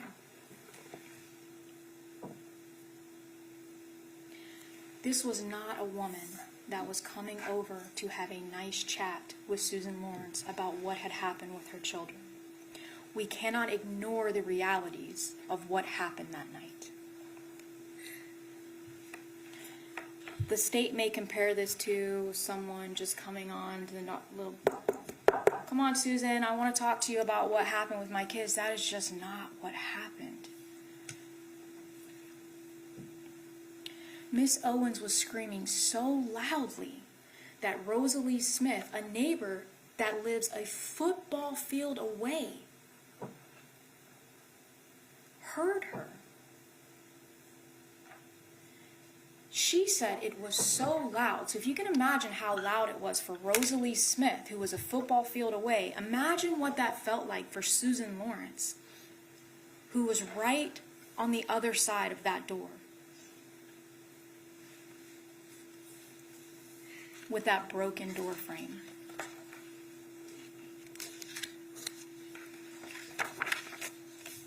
Miss Smith told us it wasn't just 3 bangs and then another 3 bangs. She told us it was a lot of pounding. I mean a lot. And that it felt like even to her it went on forever.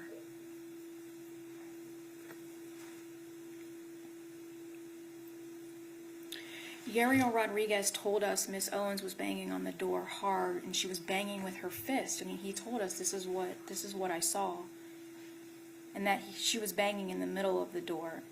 And we heard from a really important witness, Yvonne Costa. The state called her as a witness, and that's Susan's neighbor that shares that wall with her. And she told us that all of a sudden she heard a banging that was really, really bad. I mean, so bad even her walls were shaking. So bad that she was scared. So it's not just Susan Lorincz saying, man, that banging was so loud, I was scared. Her neighbor says, I was terrified. That's how hard it was.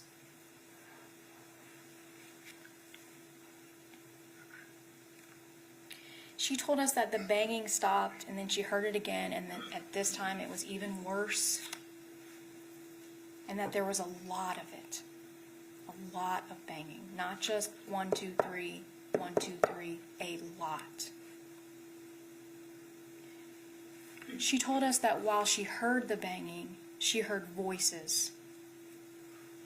Loud, aggressive, very guttural and deep voices, and that it sounded like it was coming from outside.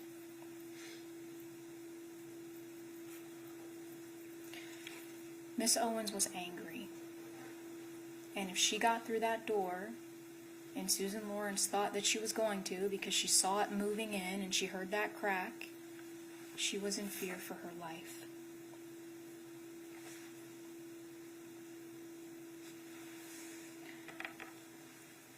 Ajike Owens was trespassing on Susan Lorincz's property. And Susan Lorincz was in her home where she had a right to be, and she had no duty to retreat. She had a right to stand her ground and defend herself because she was reasonably afraid. Now, the state may say, well, Susan Lorincz's fear, that wasn't reasonable because Ajike Owens never got through that door. She didn't go over to Susan Lorincz's house to harm her that night. She just merely wanted to go onto her porch and talk to her. They may say, well, did she trespass? Maybe. She never intended to harm her. But the law on self-defense accounts for situations just like this. Situations where someone unlawfully and forcefully comes onto someone else's property. The law tells us, hey, there are certain circumstances where if certain things happen, you can presume that someone has a reasonable fear. If certain things happen, you can presume that the person was going over there to cause harm. And these next 2 slides, they deal with that portion of the law.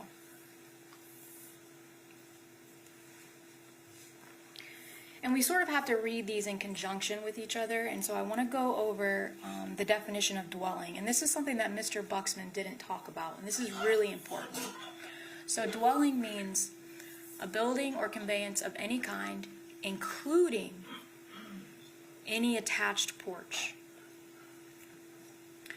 Whether the building or conveyance is temporary or permanent, or mobile or immobile, which has a roof over it, including a tent, and is designed to be occupied by people lodging therein at night. So remember that includes any attached porch. So when we go back and we're looking at this, the person against whom the defensive force was used, aka Miss Owens, was in the process of unlawfully and forcefully entering, or had unlawfully and forcibly entered, a dwelling. So a dwelling includes an attached porch. So did Miss Owens unlawfully and forcefully step onto that porch? Absolutely. Not the door. We don't have to wait for her to get inside the actual house. The patio is part of the house. The law tells us that. So did she unlawfully go there? Absolutely, she was trespassing. Did she forcefully go onto the porch? Absolutely. How do we know that? Yariel Rodriguez, Jareth Gardner, Rosalie Smith, Yvonne Costa. She's yelling. She's angry. She's loud. She's banging. That's forcefully. That's what makes this different from someone like an Amazon driver coming to deliver a package. Miss Owens forcefully went on that attached porch, and that's the dwelling. And if that's the case, we have to presume that Susan Lorincz had a reasonable fear, because the law tells us that we have to.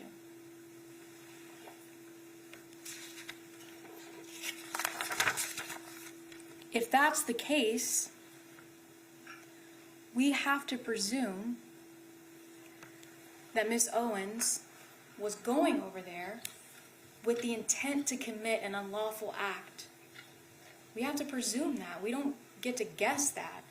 Well, maybe she wasn't going over there, she was just trespassing. No. The law says if she unlawfully and forcefully entered that attached porch, we have to presume she was going over there with the intent to do harm to Susan Lorincz.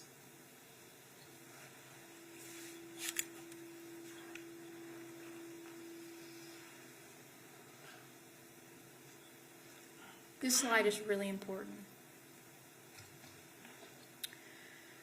If you find that Susan Lorincz, who because of prior threats or difficulties with Ajike Owens had reasonable grounds to believe that she was in danger or death or great bodily harm at the hands of Ajike Owens, you may consider this fact in determining whether the actions of Susan Lorincz were those of a reasonable person. So let's talk about those prior incidents that we heard about. So Deputy Coleman testified. The state called him as a witness, and he told us, yeah, I went out there February of 2022. And he told us, Susan Lorincz told me that Ajike Owens had battered her with the trespassing sign, hit her in the leg. And Deputy Coleman spoke to Ajike Owens. And he told us that Miss Owens told him, my dog likes to defecate on Susan's property. That's his favorite spot, and I don't care. That's where he's going to go. And unless she can show me a deed or something other than that, that's where he's going to go.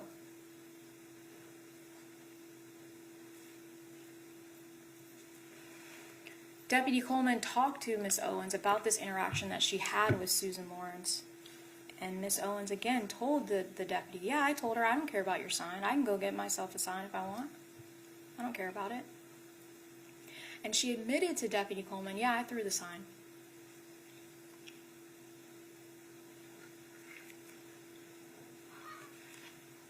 Deputy Coleman told Miss Owens, look, even though she's renting, that is not public space. That is private property. You cannot go over there. If you have an issue, call us. Coleman told us that he saw a red mark on Susan's leg, but despite that, he never arrested Ajike Owens. But we heard from London Remy, though, right? She was there and she saw this. She told us, I saw the sign hit Susan's leg. I mean, it barely hit her, but it hit her. For whatever reason, deputies decided not to arrest Ajike Owens.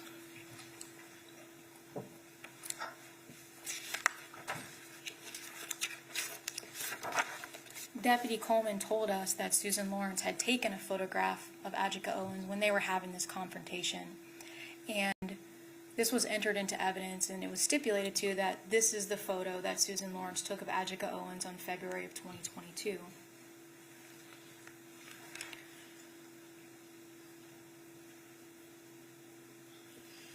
Now, we also heard from Shelby Kinsey, and she was another deputy that had responded out in December of 2022 because of another altercation between Ajike Owens and Susan Lorincz. And Deputy Kinsey told us, I spoke to both Susan, I spoke to a mother, didn't even get her name, but spoke to a mother. We later learned it was Miss Owens, and Miss Owens told Deputy Kinsey, yeah, my 9-year-old son was mouthing off to Susan Lorincz.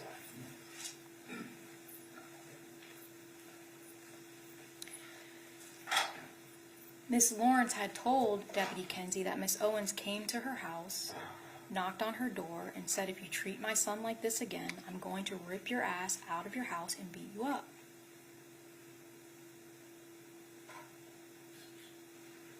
Again, on that night, Miss Lorincz told Miss Owens, you are trespassing. Please leave my property. But Miss Owens didn't leave again on that night. She said, I have my son here, and I'm just going to talk to you about what happened.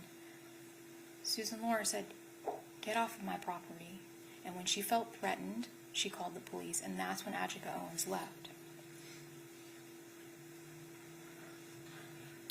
Deputy Kinsey told us that Miss Owens herself said, Susan told me I was trespassing.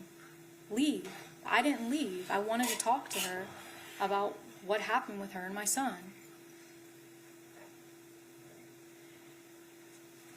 Deputy Kinsey told us that Miss Owens herself told her, I said to Susan, if you walk up on my sons again, you're going to have to deal with me. Those were Miss Owens' own words.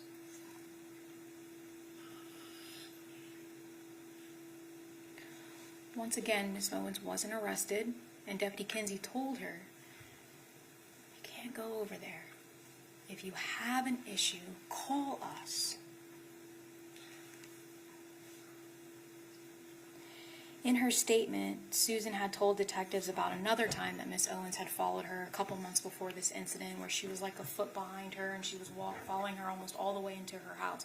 And that's the reason why Susan Lorincz had all these no trespassing signs up, members of the jury.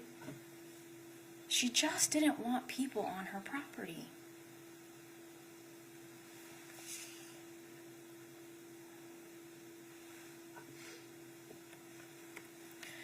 Now, this slide and this part of the jury instruction sort of deals with that same premise of if there's prior interactions between Miss Lorincz and Miss Owens. And this talks about, if you find at the time of the alleged manslaughter by use of a firearm, Susan Lorincz knew that Ajike Owens had committed an act or acts of violence, you may consider that fact in determining whether Susan Lorincz reasonably believed it was necessary for her to use deadly force. Now, Mr. Buxman said, well, threw the sign, hit Susan Lorincz in the leg. London Remy told us that it did, but who cares? It was a flimsy little sign, no big deal. Maybe it's not a big deal to him, but it could be a big deal to Susan Lorincz as she's experiencing a traumatic situation, and it's something you have to take into account, and she knew that she had been previously battered by this woman. It was a big deal to her, to Susan, and that's what matters.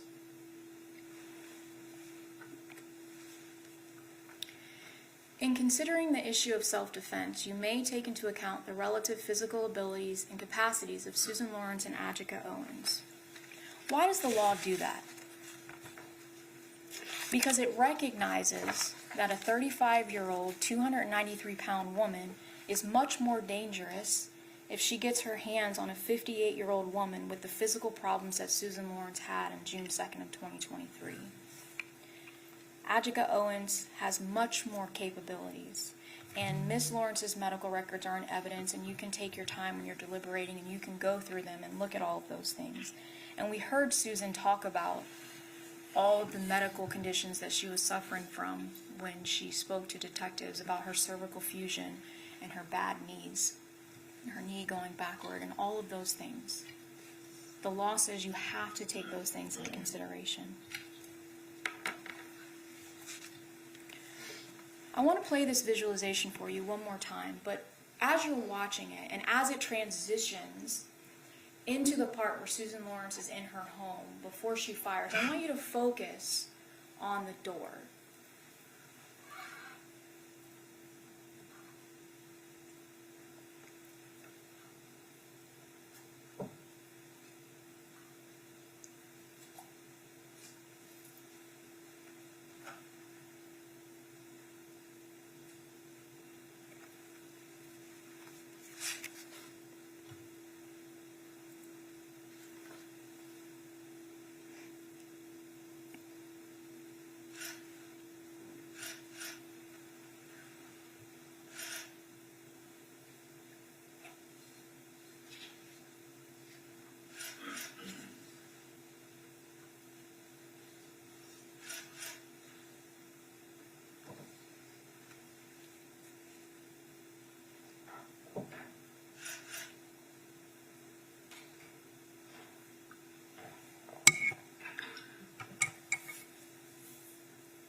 Now, the state asked, I believe it was Mr. Smith, they asked Toby Terpstra, you took some liberties with making this video.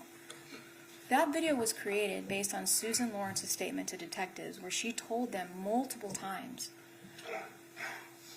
I saw that door coming in. I saw that door moving. She says that multiple times throughout her statement. That is what she said. So you can imagine how she sees this door moving the way that it is, and she knows that the door frame is damaged. How scary that must have been for her. And she had a split second to make a decision whether or not to fire her weapon.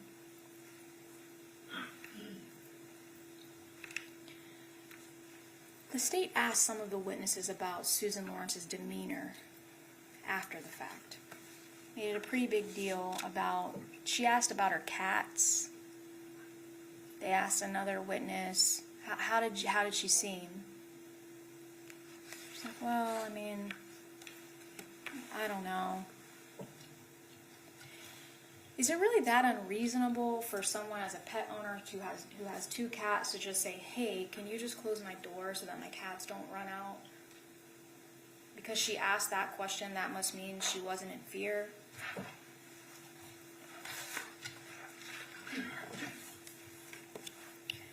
And I want to address this. This is my only chance to speak with you, and Mr. Buxman may get up and speak, or he will get up and speak after me, so I want to address this just in case. In her interview, Susan Lorincz, they ask her questions about her researching Stand Your Ground.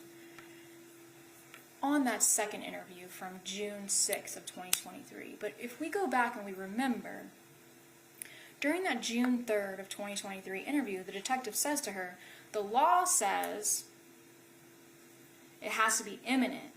And he's explaining to her sort of the law, and she's like, okay. Is it reasonable for someone to leave that interview and go and research? Like, man, I wonder what the law really says about this. Is that reasonable? Absolutely. The state argues that Ms. Lorincz knew that law enforcement was on the way, but we know it took law enforcement almost 15 minutes to get there. 8:54 is when she called 911. First officer didn't respond on scene until I believe it was 9:08.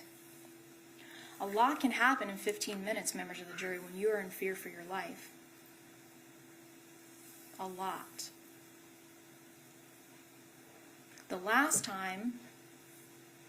One of the last times the police came out, when Susan Lorincz told them that she had been battered, they didn't even ask Ajike Owens her name.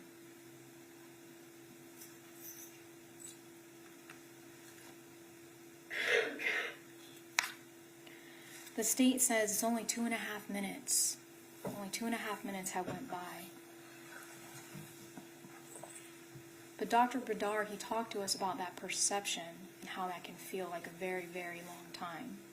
And the state introduced some videos that Susan Lorincz had taken earlier in the day, and they had introduced this umbrella, and they introduced these skates.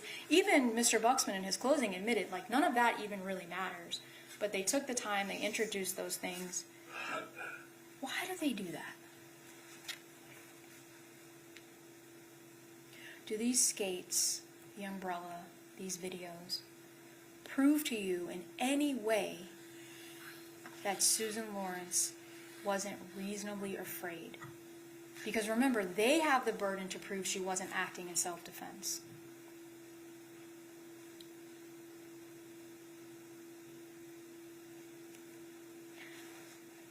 During the trial, Mr. Smith made it a point to ask some of the witnesses, particularly our expert, Joshua Wright, did you see there could have been gunshot residue on the door? All the stuff about the gunshot residue. Did their crime scene tech ever test the door for gunshot residue? Did you ever hear any of that? It took law enforcement over 2 weeks to even go out and collect that door and place it into evidence. And by that time, Charles Gabbard had already got his hands on it, sanded it down, filled it in, painted it over, before they even collected the door and placed it into evidence. A door that they made it a point to ask the witnesses, was there any dents, any scratches on it? Waited 2 weeks after Charles Gabbard had done work to it to even collect it.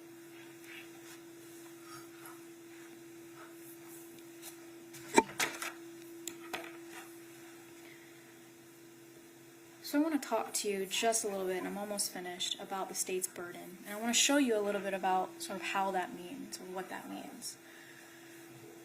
If you are anywhere along this chart, other than the red part at the bottom, you have to find Susan Lorincz not guilty. If you think it was self-defense beyond a reasonable doubt, she's not guilty. If you think, man, this might be self-defense, that's not guilty. Even if you think it probably wasn't self-defense, that's not enough. She's not guilty. It's not until you get down here where they've proven to you beyond a reasonable doubt that it was not self-defense. That is the only way that you can find her guilty, because the law says so. Now this is the verdict form, and this is what you're going to see when you go back there to deliberate. And based on all of the facts and evidence, when you get back there and you're deliberating, we're going to ask you to check that box B. The defendant is not guilty. Thank you. Mr. Buxton, can you and Ms. Sizemore approach real quick?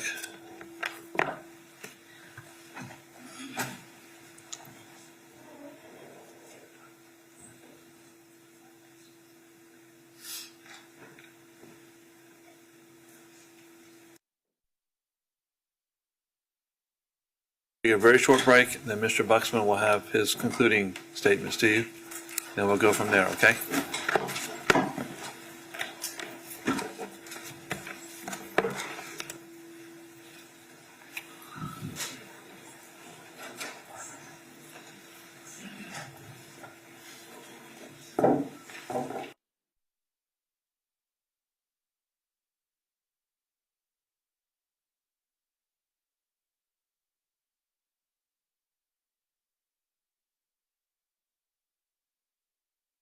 Very short break, and then we'll have some concluding arguments by Mr. Buxman. Then I will give the jury the rest of the jury instructions, probably 10 minutes or less on that. Then they'll deliberate, okay? I do want to express my thanks to all of you for how you've acted during this trial. It's been wonderful. Everyone has acted completely appropriately, and I really appreciate that. But I want to let you know something that I used to tell people all the time, is that everyone wants their side of the case to win. Everyone does that in a trial. But only one side can win a trial. And that's just the nature of things. please, whatever the verdict is, whenever it comes back, remember that this is a courtroom. Everyone just remain silent. Ms. Lawrence, you'll remain silent. Everyone in the audience will remain silent. We'll have a few more things to do with the jurors, and then they'll be excused. Then, as far as you're in this courtroom, everyone don't say a word. Please don't express any, depending on whatever side of this you're on, no joy, no anger, no clapping, no nothing, okay? This is a courtroom. You're free to do whatever you guys want outside the courtroom. But in the courtroom, you're not free to do whatever you want. Everyone's got to keep the same perfect behavior we've had already. Again, I really appreciate that. I know that you can keep it up for the very short time we have left. We'll take about 10 minutes, and then we will finish everything up. Then the jurors will do their deliberations, okay? Thank you very much.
cold here today. You doing a second one, or you doing both? Okay.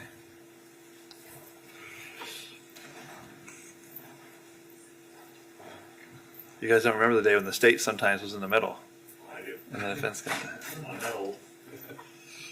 Like when you were in county court, you didn't know what was going to happen until you had to like plan both ways. Which really just meant splitting your one closing in two and doing it that way. But let's go back on the record. I see Miss Lawrence is back in the courtroom. And are we ready for the jurors, everybody? Yes. Okay. When I finish reading, I will, as I usually do, ask, is there any objection to the instructions as read? And Judge, there was a couple words that you messed up. Okay. So I don't really necessarily want to say that in front of the jury, so you want to just wait until they're taken out? Tell me now, and I'll reread it. I don't really think that it's necessary, I just didn't want to, yeah. Which word?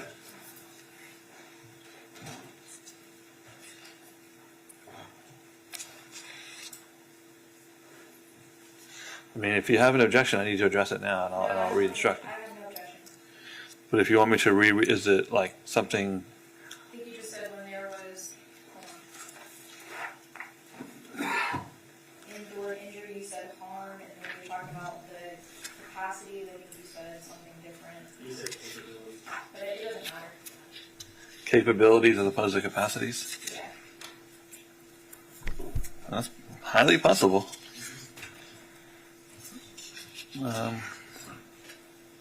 Where is that in justifiable use of deadly harm? It's at the end, for the capacities one? For which one? Are you asking about the capacities one? Yeah. Yeah, it's in justifiable use of deadly force under, when you're talking about the physical capabilities between the two.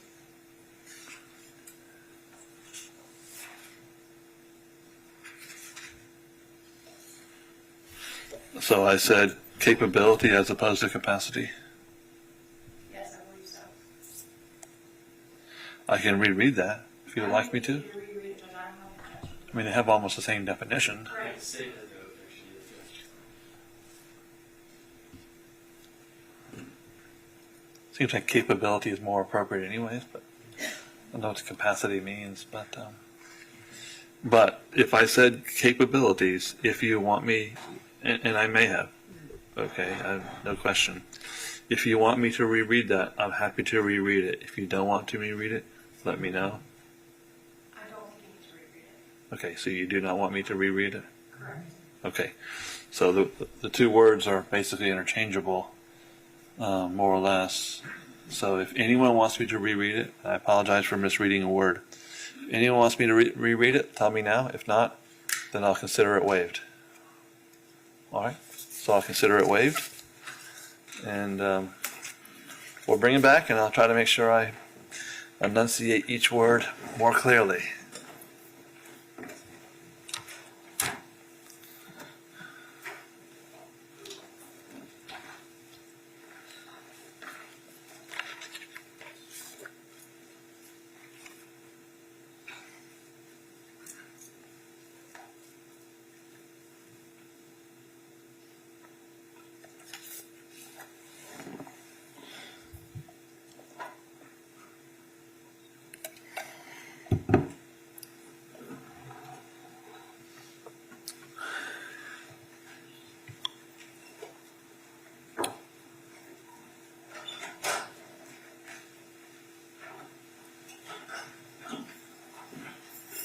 The jurors have returned. Mr. Buxman, you ready to proceed? You need the screen? Yes, sir. You ready for it now? Yes, sir. Thank you. I want to start by talking about a few things in the defendant's interview and the testimony of Roy Bedard. And then I want to talk a little bit about reasonableness and eminence. You heard in the defendant's interview, I think on one occasion, there may have been two occasions, in which she indicated that Miss Owens damaged her door in the past? Well, look at the evidence that we have before us. We know the first incident that happened in February of 22, Deputy Coleman came. There was no indication that the defendant reported any damage to her door, showed Deputy Coleman any damage to her door then. We heard about the incident from February of 2023, February, and Deputy Kinsey responded. There was no indication of any damage done to her door. During the interview, the defendant talked about that third incident where she went over across the street into the driveway and confronted Miss Owens about telling a neighbor that she was a crazy bitch. There was no explanation or no discussion about damage to her door at that point. You heard from Dr. Roy Bedard, and ask yourself, what did he add to this case? He's not a psychologist, he's not a psychiatrist, he is not a medical doctor. He spoke in generalities.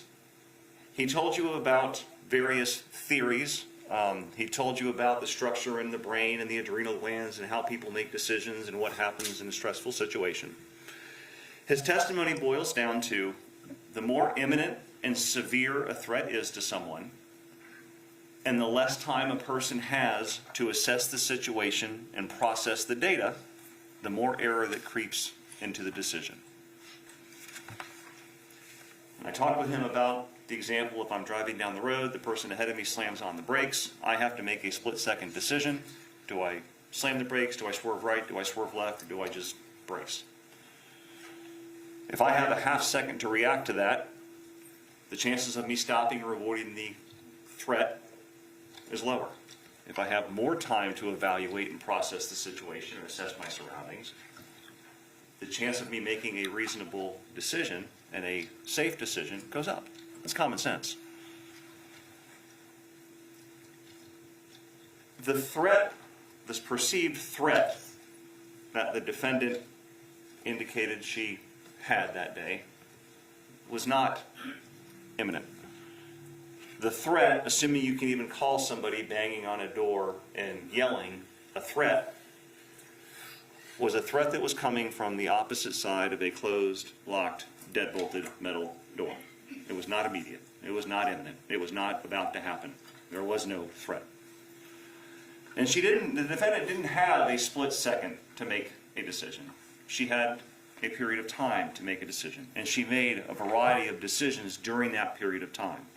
And that's kind of what I want to go over in this part of my closing. She told the detectives that she thought the door was going to break down, break in. She thought Miss Owens was going to burst through the door and kill her. We know that the defendant is prone to unreasonable degrees of fear. When she was talking in her interview about the sign throwing incident, she told the detectives, and then when the first time when she threw the things at me, she was just so horrible to me. I was like, I just had neck surgery. And I'm like, she could have really killed me. And I was just like, oh dear God, she was just violent. She is describing an incident where Miss Owens picked up a no trespassing sign, 8 by 10, with 2 little prongs that go into the ground, and tossed it at her as she was walking away. Is that reasonable to believe that that act could have reasonably killed the defendant? Of course not. And again, London Remy showed you how it happened, showed you that she tossed it. But she tells the detectives that she's like, Miss Owens could have really killed me. That tells you the reasonableness of her fear. And remember, we're looking at reasonableness through the eyes of an average, ordinary, everyday person.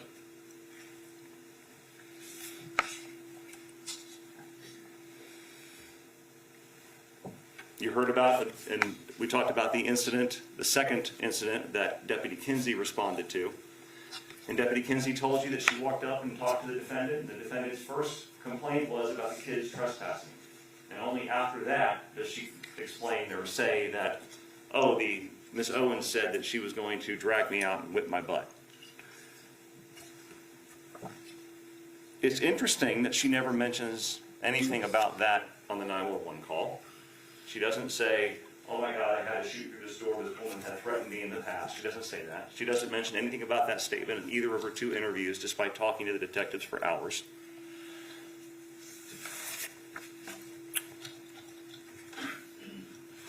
Ask yourself, how much of a role did that event play in the defendant's decision-making process to fire the gun through that locked, deadbolted metal door? Let's look more closely at the circumstances about what was going on that night, and look at her own words to assess how truly afraid and how reasonable her fear was. Her first 911 call. Yeah, the several kids out there right now. I'm fearing for my life. I'm very scared. It's a cell phone video from her phone taken 5 minutes before she makes the 911 call.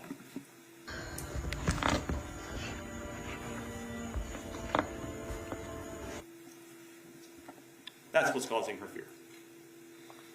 That's taken moments before she calls 911. Ask yourself, is that a reasonable fear? That she's in fear for her life? That's not reasonable. So she tells the 911 operator that she is so afraid of these children, she's in fear for her life from these children. Does she run into her house, barricade her house that very moment? No. About 30 or 40 seconds before she calls 911, she's outside taking more video. But she just tells the 911 operator she was in fear of the children. Ask yourself again, is that reasonable? Her actions are completely inconsistent with somebody being in fear for her life from those children.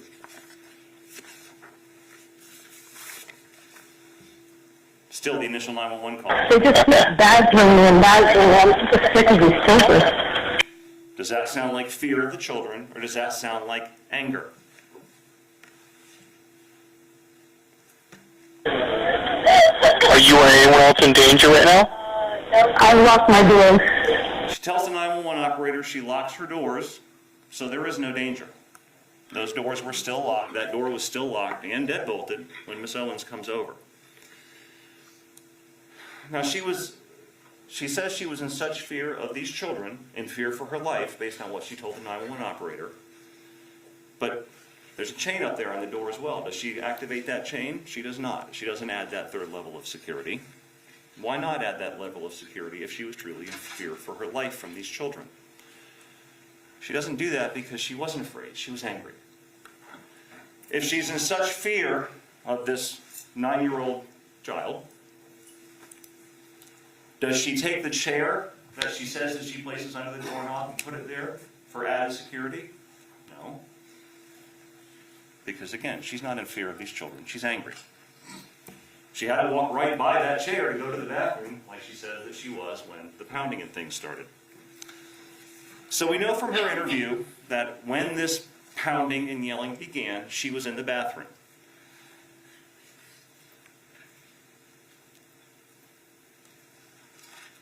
She hears this pounding and yelling, and she is so afraid, she goes and washes her hands. She tells you that the pounding and yelling stopped. Like it would stop if somebody is banging on the door, come out, and there's a pause for the person inside to come to the door or to react or acknowledge. Then when there is no reaction or no answer to the door, the pounding starts up again and gets louder. That is the complete opposite of somebody who is trying to get into the house. Again, there is no evidence that Ms. Owens was trying to get into the defendant's house. If she wanted to, she had every ability to do so. But she's banging, come out, pause and wait, bang again. And then the gunshot happens. If she wanted to get into the house, why not shatter the sliding glass door? Why not continually bang? Why not throw the body up against the door? None of that happened. We heard from Uriel Rodriguez, who said none of that happened. She was banging. And she was banging hard. State never tried to hide that, and I never tried to suggest otherwise. She was banging hard.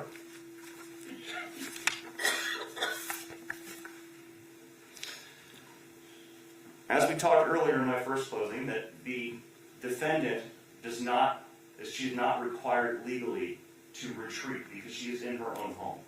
So in order for her to claim and argue self-defense, she doesn't first have to retreat. But her actions inside the house are relevant to consider the degree of fear, the reasonableness of her actions, and the imminence of this perceived threat. So what do we know? When the banging and yelling starts, she's in the bathroom. This is based on her own words in her interviews.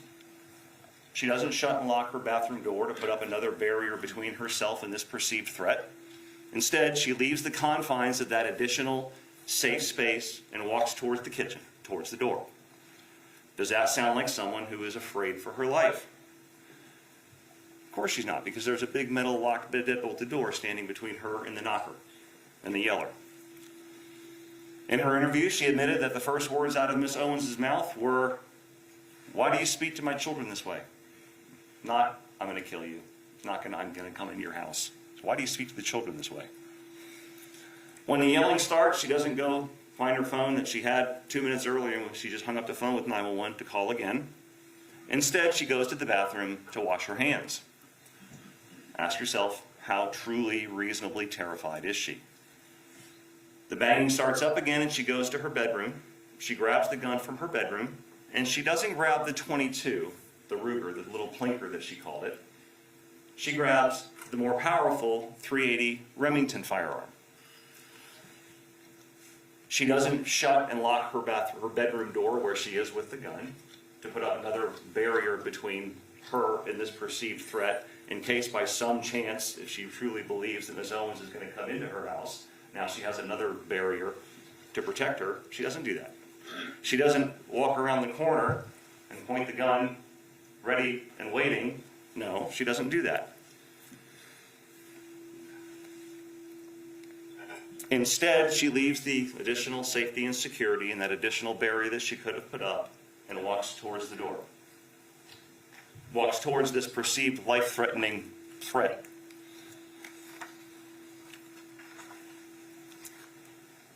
She says she walks up to the kitchen table, she raises her firearm, points it at center of mass, where a person would be, and pulls the trigger. One shot. Not a panicked flurry of gunfire. One controlled, precise shot. A kill shot.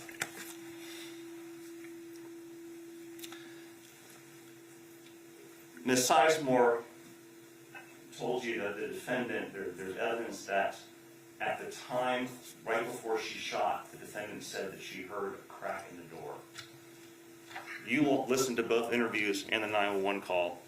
You look at the transcripts. If you want to listen to them again, you have every right as a jury to listen to those interviews again.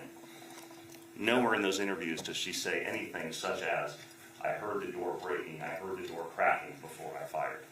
If you want to listen to them again, you have every right to do so. There is no wood splinters on the floor. There's no new damage to the door frame. There's no wood hanging off when the deputies get there and the crime scene investigators examine it. There's no evidence whatsoever to indicate that there was a crack before the gunshot took place. You heard from Josh Wright and Toby Terpstra. They collectively created the diagram as well as the digital animation.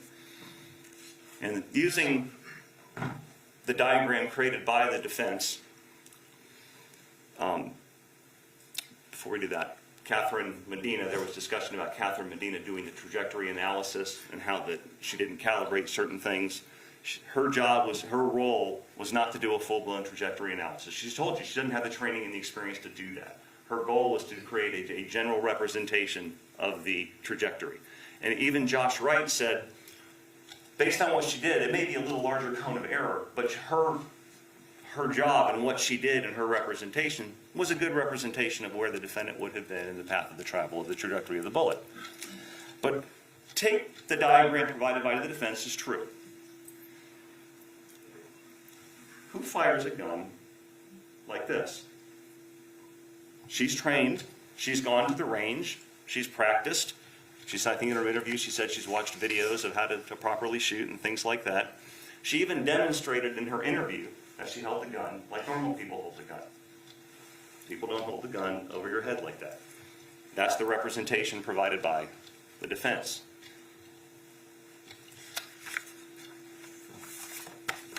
That is inaccurate. That's not reasonable. People don't do that. In order for the gun to be brought down lower, she has to advance closer and closer to the door to maintain that trajectory line. Now, ultimately, does it really make much of a difference where the defendant is standing in her house when she fires? Not really. Does it matter if she's standing right by the kitchen table or if she's standing a foot or two up or a foot or two back? Not really. It doesn't change the facts in this case. What's important about where she's standing is, assuming she's even standing where she says she was standing, what's important is after she gets the gun, she's approaching the door. She's walking towards whatever this life-threatening threat that she thinks there is. She's approaching that threat. That is inconsistent with somebody who is afraid for their life. That's, unless you're a law enforcement officer, or military, or firefighter, most people don't approach the threat. They don't run towards the threat. You heard and saw the video reenactment created by Mr. Terpstra. He admitted that that was based on the defendant's version of events. The video and the way he went about creating it, it was pretty cool. It was neat. But ask yourself, what does it add to this case? It shows Miss Owens banging on the sliding glass door. Well, we know that happened. Gabriel Rodriguez told you that. It shows the defendant, or Miss Owens banging on the outside of the defendant's door. Well, we know that happened too. It showed the defendant walking towards the door with her gun raised and firing a shot through the door. We know that happened. And it showed the shooting of the projectile, the bullet, through that closed door and hitting Miss Owens. We know that happened.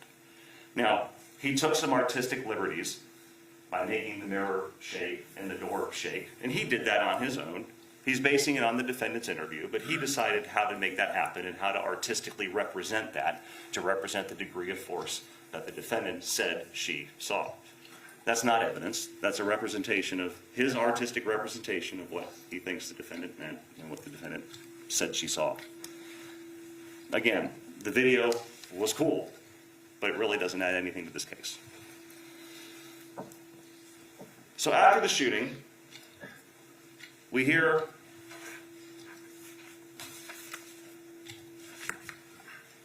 she makes the second 911 call.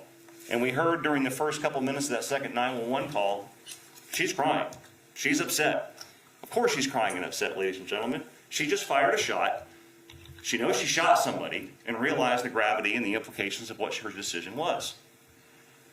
But notice how her demeanor changes very quickly during that 911 call when she starts talking about the children. Susan keeps trespassing over here. They're bothering me and bothering me. They won't fucking stop. Her boys were here earlier. They keep using this garbage all around the house. Okay. And then I told them to take the crap away, get the fuck out of here. That's after she fires and after the first initial minute or two of her crying. She's still angry on the 911 call. You saw Deputy Barbosa's body-worn camera when they had first made contact with the defendant. That happened right after she hung up with 911. She wasn't hysterical. She wasn't bawling her eyes out. She was calm. She was cool. She was collected. I think she asked to go in and get water and asked for something to be done with the cats. And look at her demeanor within minutes of being placed in the patrol car. She's, again, not crying. She's not hysterical. This goes to the reasonableness of her fear. Deputy Welfenberg described her demeanor as indifferent. As I said earlier, ladies and gentlemen, the law requires the threat of death or great bodily harm to be imminent before deadly force is used. There was no imminence at the time she fired that gun. The word imminent is very important. It's included in the law and the instructions for a very important reason. In order for the defendant to lawfully use deadly force, the threat to her life had to be imminent, had to be ready to happen, had to be staring her in the face such that she had to act at that moment to protect herself. Now, some of the defendant's medical records were introduced, and there's no dispute that she has those medical records and she has some medical conditions. And if this was a situation where Miss Owens broke down the door or broke that sliding glass door and was coming at the defendant, those medical records might be relevant because her physical ability to actually engage in a fight could be relevant to this case. None of that happened. Why? Because there's a big door standing between the two of them that couldn't be breached. The defendant knows what imminent means. You heard in in one of the interviews that she did, she gave an example to the detectives. She said, imminent danger is like when a 4-ton truck is coming straight at you and they are swerving with you as you try to run away. That's a very different situation than somebody banging on the outside of a secure door and yelling with no ability to enter. Ms. Owens is not a 4-ton truck. She was not coming at the defendant when the defendant fired. She was not swerving to try to get to the defendant as the defendant ran away. Ladies and gentlemen, the defendant didn't have a half second to process this. She had minutes to process this. All the decision making that we just went through in the beginning of this part of my closing. All the decisions she made, where she went, wash your hands, go here, walk around here, go to the trash can, grab the more powerful weapon, come and approach the threat and fire. And then she had the presence of mind to go back with the gun she just used to shoot and put it back in the trash can underneath the smaller .22 Ruger. Ladies and gentlemen, as a society, we do not condone shooting another person because of an act that may occur in the future, or because X, Y, and Z may happen, and I may be forced to defend myself. Law enforcement officers are not allowed to go around shooting people because the person may have a gun, may pull it out, may threaten the officer with it. Objection for argument. That's sustained.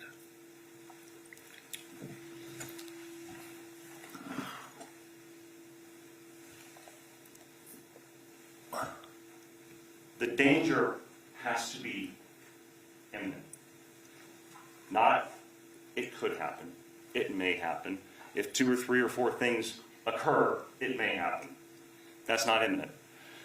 The defendant does not get to shoot Miss Owens because Miss Owens may somehow manage to get through that door and may then decide to attack.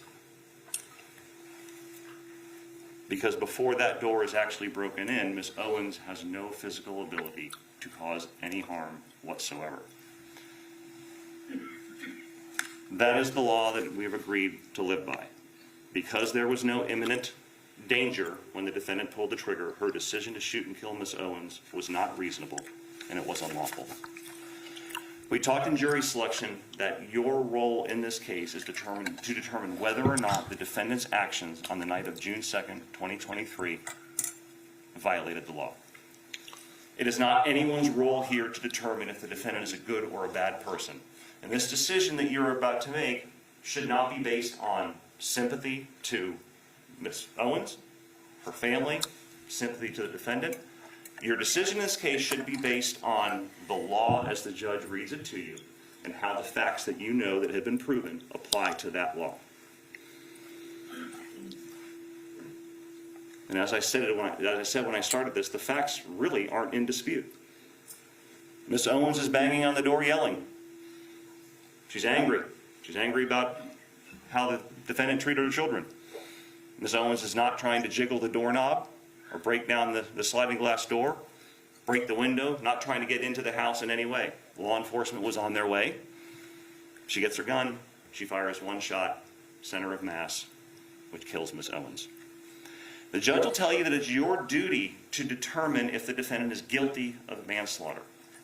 If you find the defendant guilty, it is his job to determine what the proper punishment or sentence should be, not yours.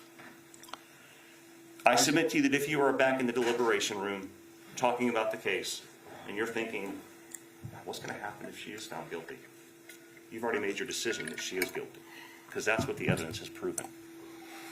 After you boil down the facts and circumstances, you really have to answer one question, like I said when I started. Following the laws that we have agreed upon, is it okay to shoot through that closed, locked, deadbolted metal door as someone who was banging on it and yelling, but posing no imminent threat? Based on the facts of this case, it's not okay. Based on the law in this case, it's not okay. Just being afraid is not enough. Just her saying she's afraid is not enough. Using that ordinary, average, everyday person standard, you have to ask yourself, were her actions reasonable? Was her decision reasonable? And was that threat imminent? Was it about to happen right now? Ladies and gentlemen, the facts of this case have proven her decision was not reasonable. The decision wasn't made while acting in necessary self-defense. It was not justified. Because of that decision, because of that unlawful decision, Ajike Owens lost her life. We ask you find the defendant guilty of manslaughter with a firearm, because that's what the evidence has proven beyond any reasonable doubt, and that's what the law requires. Thank you.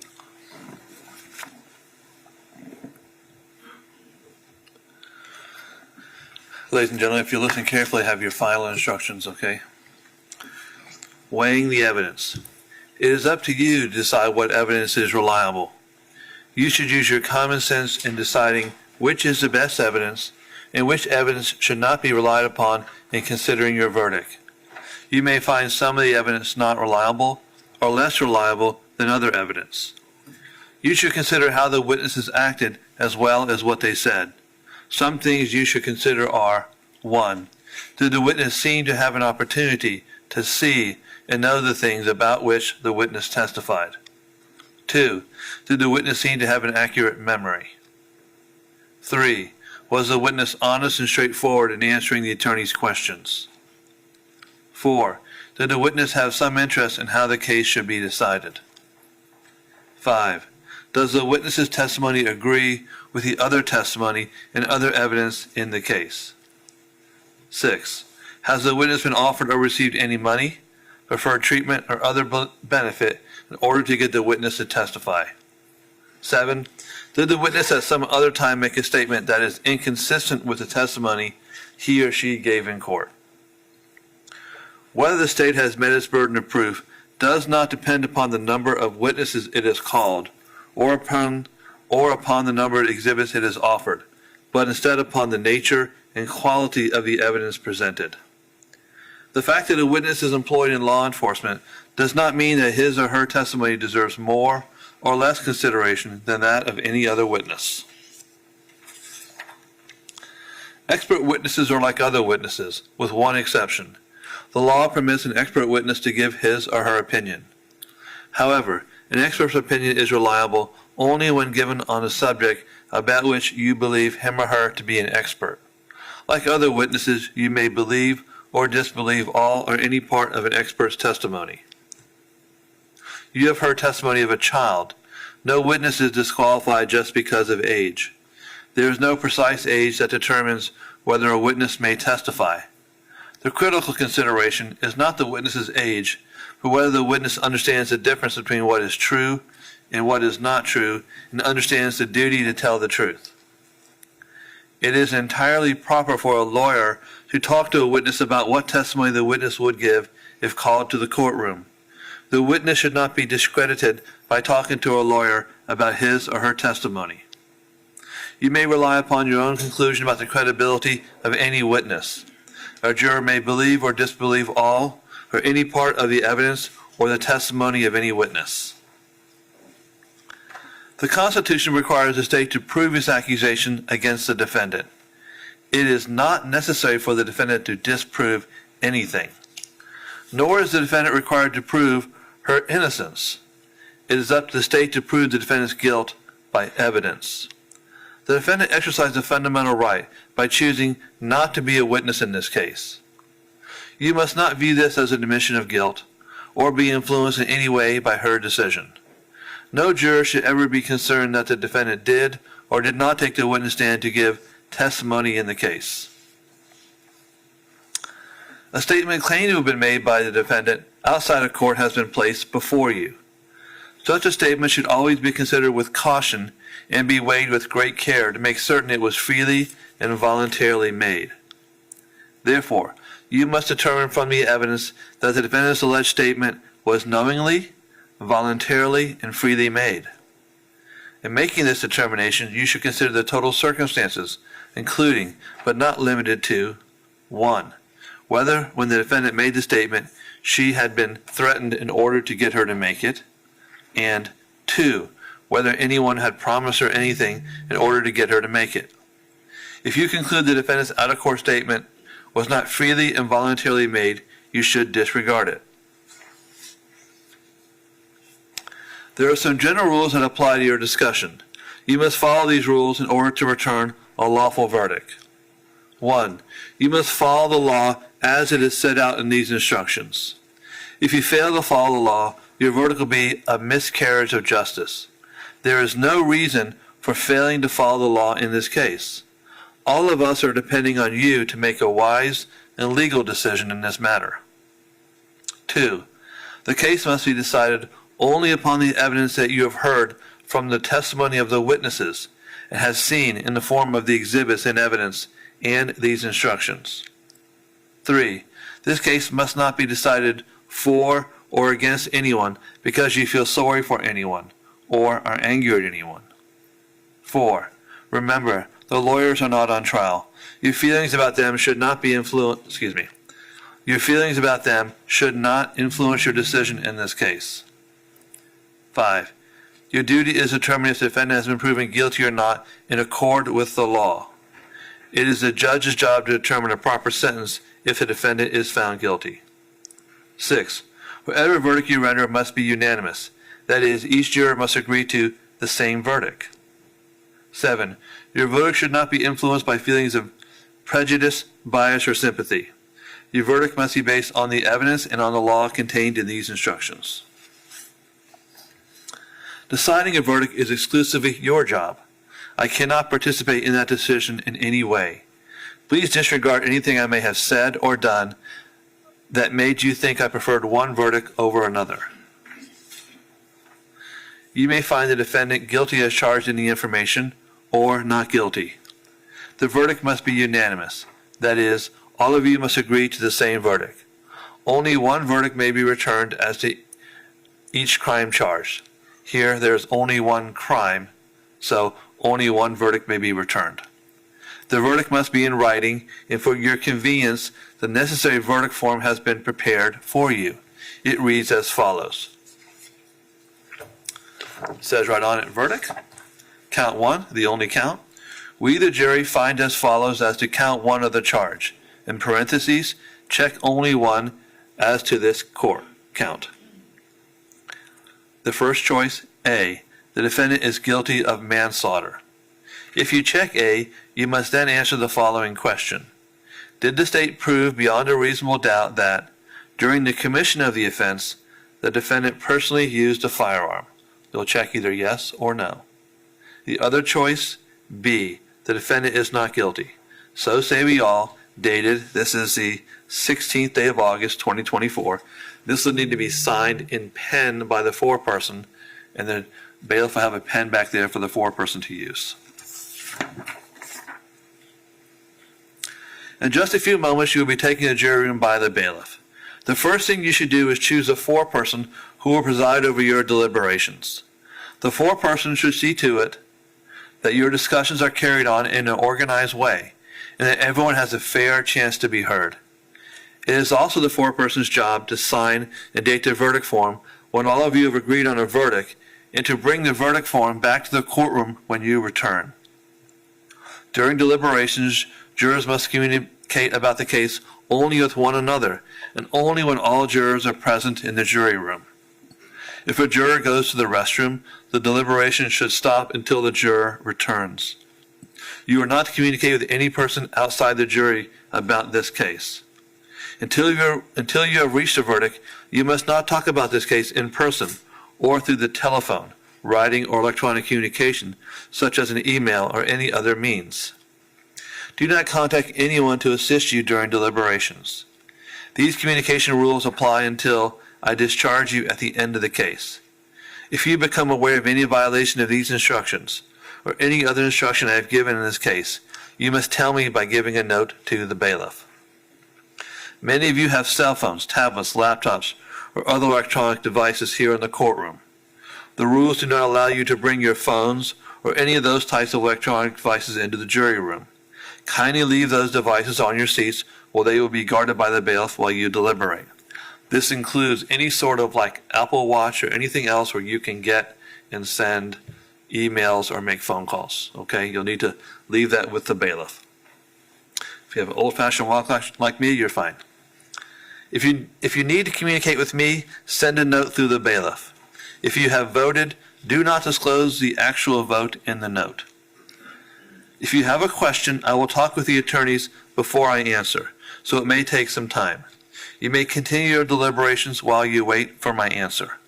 I will answer any questions, if I can, in writing or orally here in open court. During the trial, items are received into evidence as exhibits. You may examine whatever exhibits you think will help in your deliberations. A, these exhibits will be sent to the jury room with you when you begin to deliberate. B, if you wish to see any audio or video exhibits, please request that in writing. In closing, let me remind you that it is important that you follow the law spelled out in these instructions in deciding your verdict. There are no other laws that apply to this case. Even if you don't like the laws that must be applied, you must use them. For more than 2 centuries, we have lived by the Constitution and the law. No juror has the right to violate rules we all share.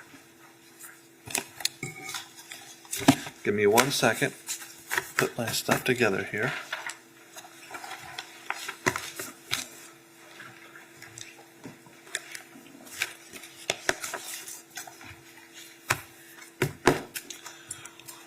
At this point, in just a few moments, you're going to go back to the jury room, okay? We'll have your lunch for you shortly. You can either eat lunch and then deliberate, or deliberate through lunch. Choice is yours, okay? The evidence, the physical pieces of evidence that you can physically see and touch and look at, they'll be brought into the jury room for you. Electronic evidence, 911 calls, the recordings of the conversations and the statements, anything that you saw digitally on the screens, you'll need to request to come back out here to watch that, because obviously we have no computers in there for you to watch it. But send me a note, and then we'll bring you out here all together, and we'll all watch it. You can watch it as many times as you want. You can get as close to the screens as you want. The choice is yours, okay? There's no limit on your deliberations. You can take as long or as short as you need to decide this case. The final instructions that I just read, these instructions are for the foreperson. I have put the verdict form on the back of the instructions so it's easy to find. The other 5 copies are for the other 5 jurors. They don't have a verdict form, okay?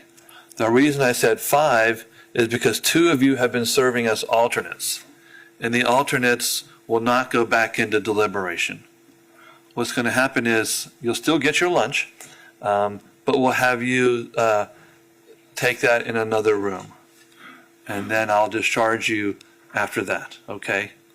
The alternate jurors are, and remember your numbers, juror number 7 and juror number 8. If you're our juror number 7 or number 8, I'm going to ask you, do you have anything left in the jury room? If so, please retrieve it at this time and bring it out here.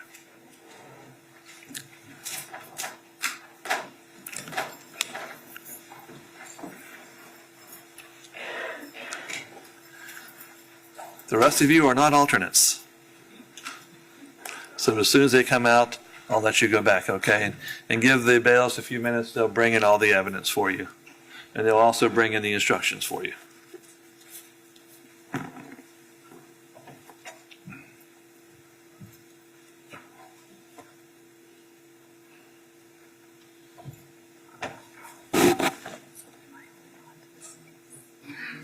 Yeah.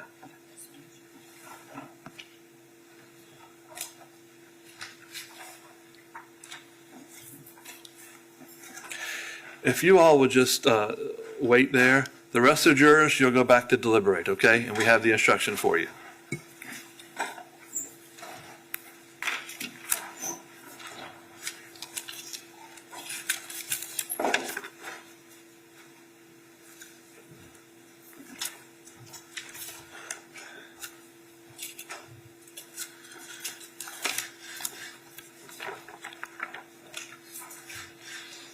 what I'm going to do is we'll have your lunch for you in the other room. And then when you're done with your lunch, we'll take care of you being discharged, okay? I'm going to ask you, even though you go home, not to look up anything about this case or discuss anything about this case until the end of the night, okay? Or if you hear the case is over. The reason for that is if something happens to one of these jurors, you could be brought back in to participate in deliberations. So I need to keep you as pristine as you are now, okay? So we'll take jurors number 7, number 8 to the other jury room, give them a lunch, and then you'll be discharged with my thanks. And I do appreciate it. Have a very pleasant day.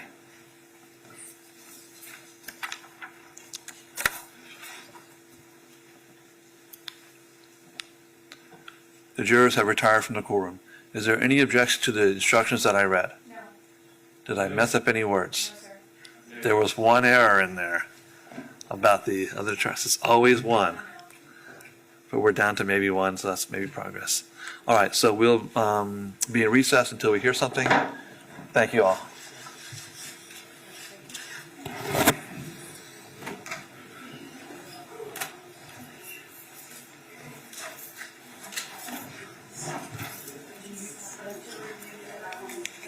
Y'all look at the evidence going back?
All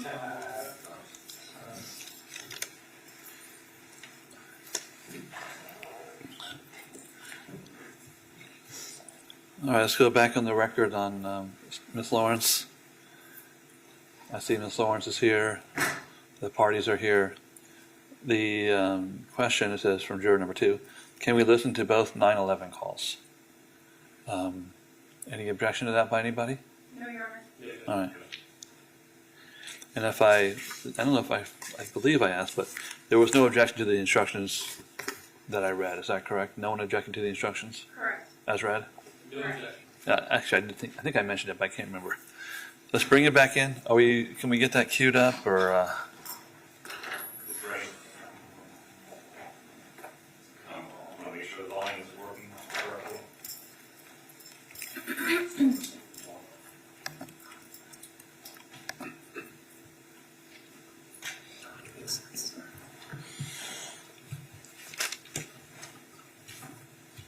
Mark, this is question number 1.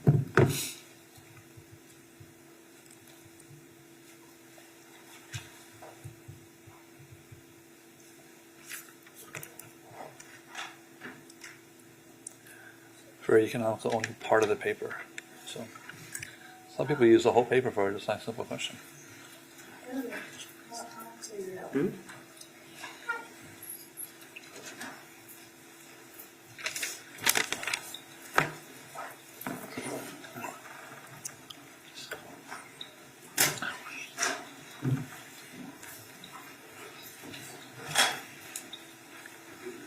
Welcome back, ladies and gentlemen.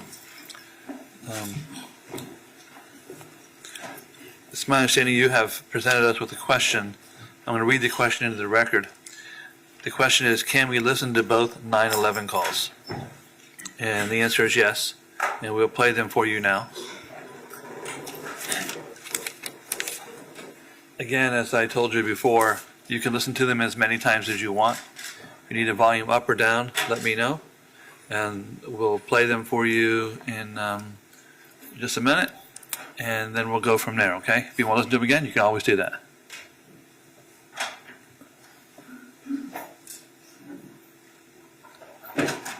We're playing them in the first one first. 911, what is the address emergency?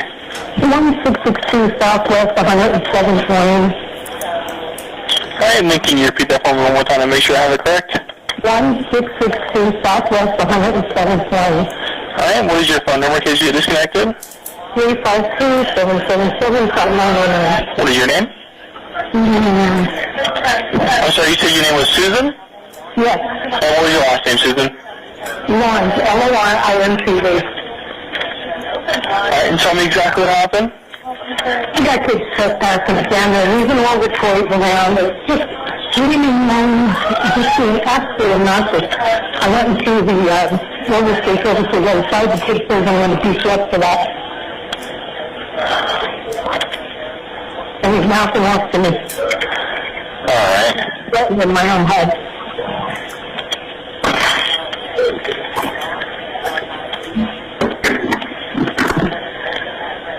Is he out there right now?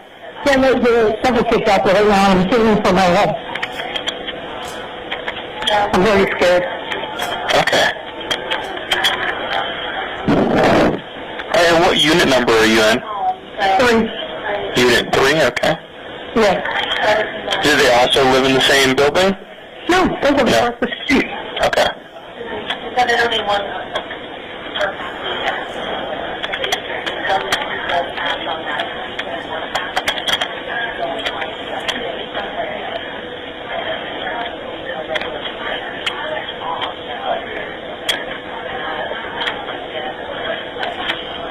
Was there any weapons involved? And then, How many people are involved? earlier there was about 20 kids out here swimming around. After me, there's 2 years, now there's 2 boys. 3? Yes. Okay.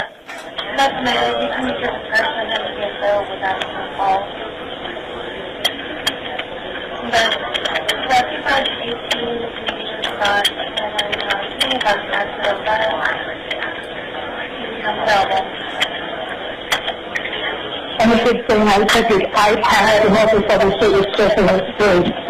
The only thing I was okay with all the food, and I don't want to get tangled with these children.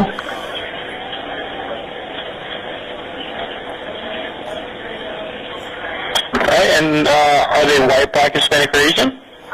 I think one is Hispanic, the other two are black. Alright, and then the Hispanic, how old would you say he was? That's well. 12, alright. Were they all about the same age? Yeah.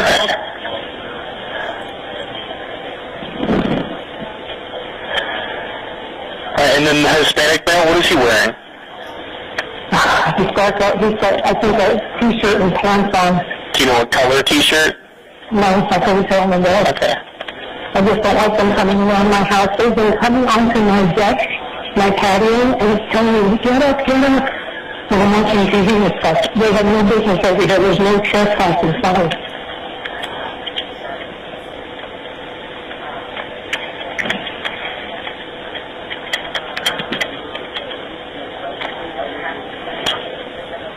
I don't like the kids threatening me that they're going to beat me up, that they're going to get someone else to kill me. So this is just ridiculous.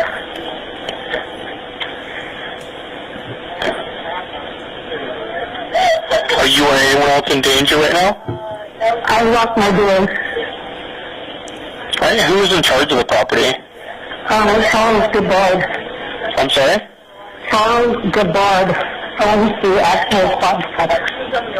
Alright, but are you on the lease?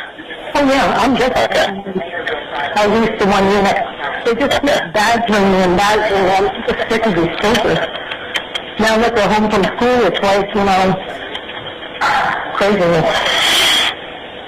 Alright, do you want you to avoid that person and then keep your doors and windows locked? An officer will be dispatched as soon as possible. Do you want the officer to contact you? Please, yes. Alright. Because what's been happening is Mom's going to go out, wait for the officer on one and say, oh my God, I was threatened with this, which just isn't true. Alright, and then I'm going to go ahead and let you go, but please call us back if anything changes or if you get any further information or if they do leave, okay? Okay, thanks. Thank you. Alright, bye-bye. Bye.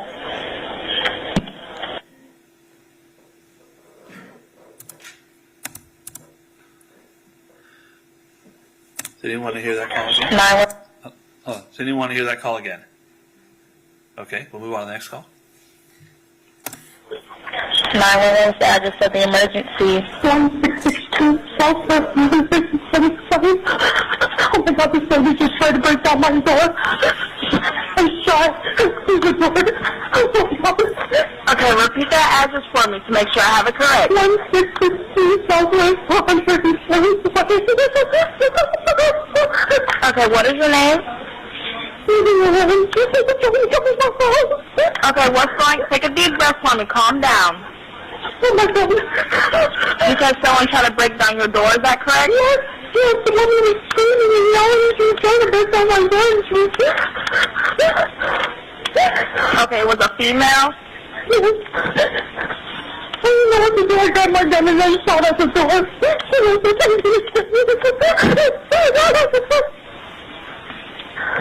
Oh my God. Okay, you said you shot at the door. Is that correct? Yes, I shot at the door because the woman thought I was going to get away and she wouldn't. She just started to say.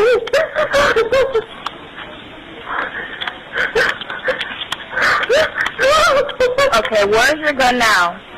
It's in my bedroom. I didn't know the door is anything.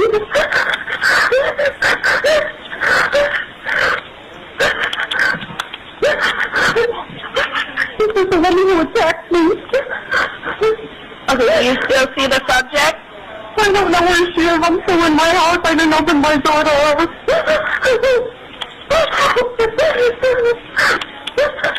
Is it just only you in the home? Yes, it's just me.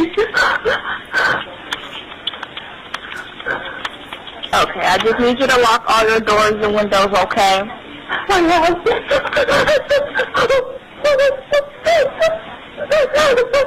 Okay, I'm going to stay on the line until the deputies get there. Okay. Some people are going to come and kill me. And did you know her?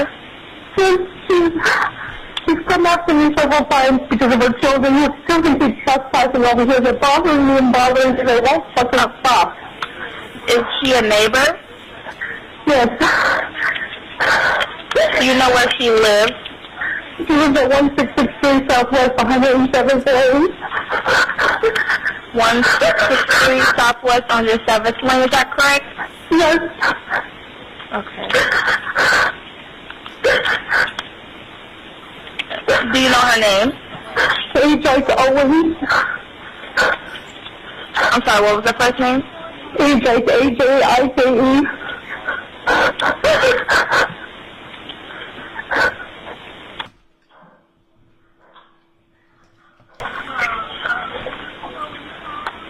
Okay. Just let me know when you see the deputies, and like you said your gun is put up in the bedroom, is that correct? Yes. Okay. Jesus Christ.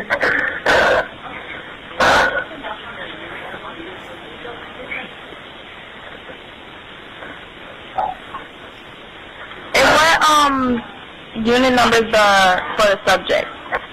I don't know. I don't know if she's one or two. Okay. She's an old broken down Honda or something. The white car in front of her house. It's all garbage. You said a white Honda? Yes. And then she has a new Acura.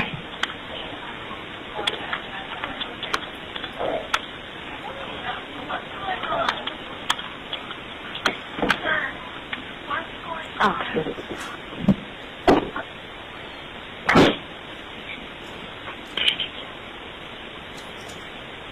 You're doing good. Just take a deep breath for me. We do have deputies on the way, okay? Okay.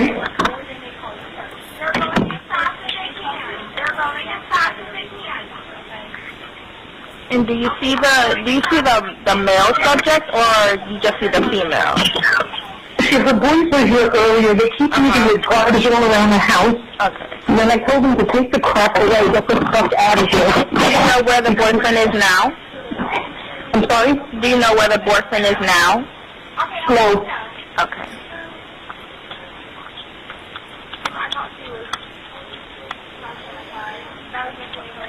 I'm not screaming outside now.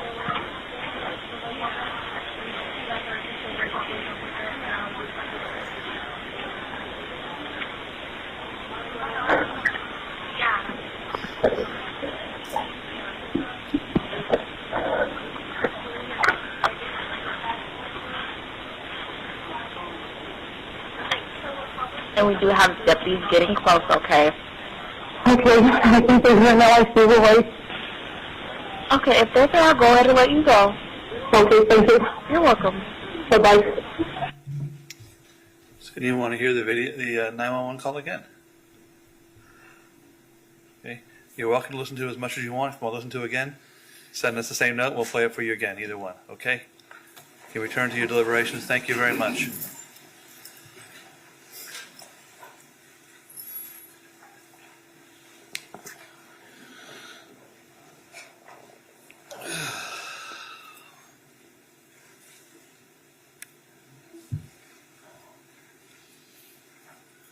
All right, the jurors have retired from the courtroom. We'll wait for their communication from them. Go into recess.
All right, so the jury has submitted another question. The question says, can we get clarification on when the door frame was damaged and how it was damaged and by whom?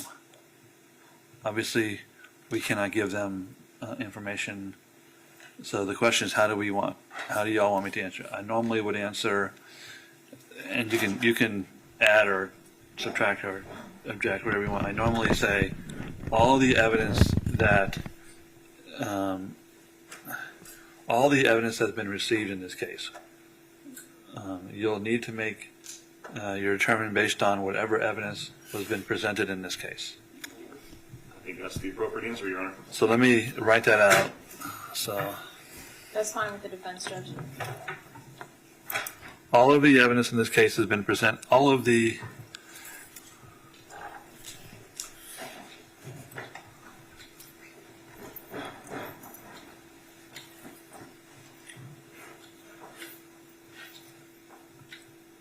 I'm going to say we cannot answer your question. Because it's a question of fact. Should I say we cannot answer your question because, or just say don't, for any reason, or just leave it at that? I would just leave it at that. Okay. We cannot answer your question.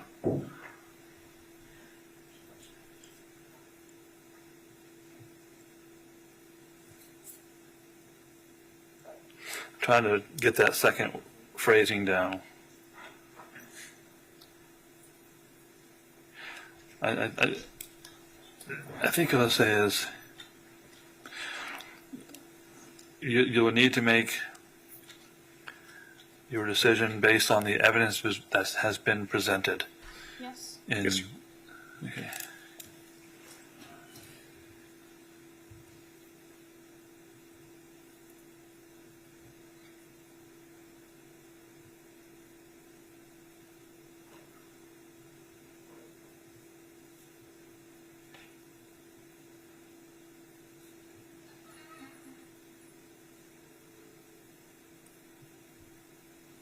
Or admitted.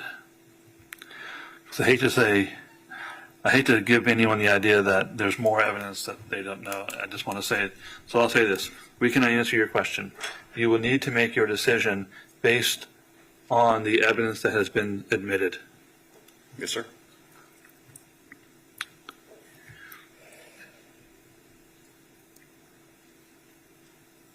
Let's bring it back, please. Everyone's okay with my answer? Yes, sir. Okay. Here you go. Oh, I need it back. I need to read it.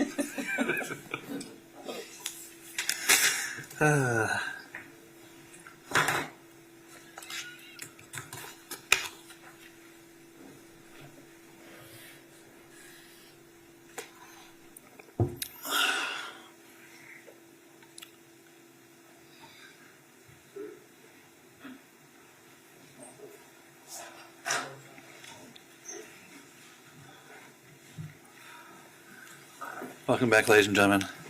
I have a question here, and I'm going to read it into the record. Let me know if I have it wrong.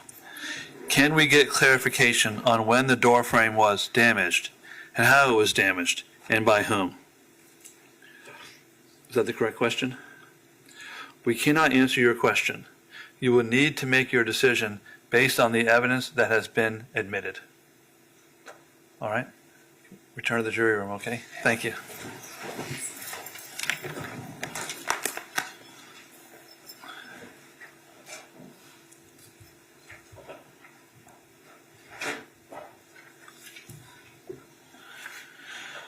Okay. We'll go into recess once again.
Did you guys call Adam?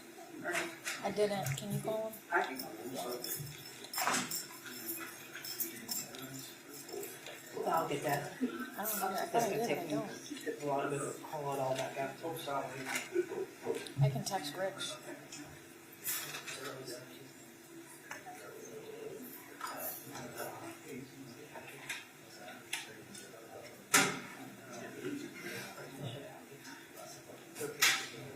I'll call Rich.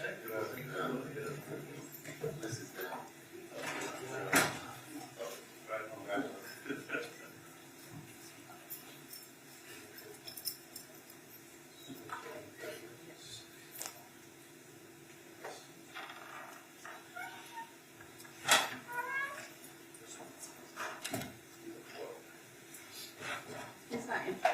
Rich isn't answering either. I'll send Rich a text. I will. There he is. What?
One of these things.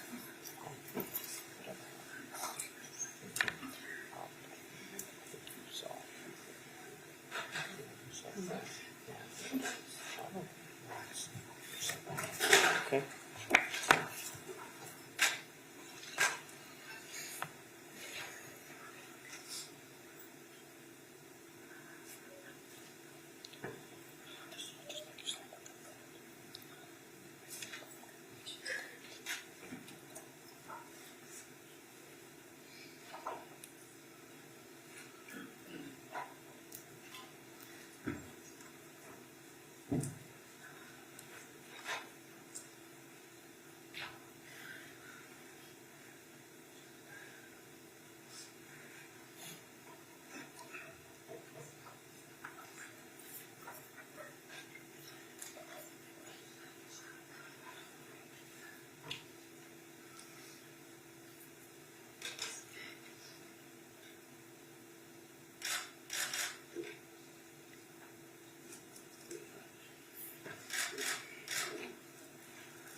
All rise.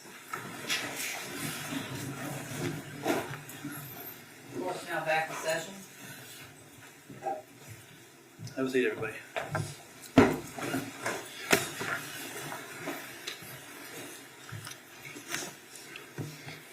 All right, we're going to go back on the record on the state of Florida versus Susan Lorincz. What we're going to do is we'll bring the jurors back in. Before we take the verdict from them, I'm going to read the jurors their instructions upon discharge, which gives the jurors their rights. I hope everyone will respect that. And remind everybody to keep the same calm demeanor we've had the whole trial. Again, I appreciate it. The jurors will pass a note to the bailiff and to me. The clerk ultimately will publish the verdict. Either side wants the jurors polled. Again, we will poll them by number. Okay, and they have their numbers. Let's bring them in.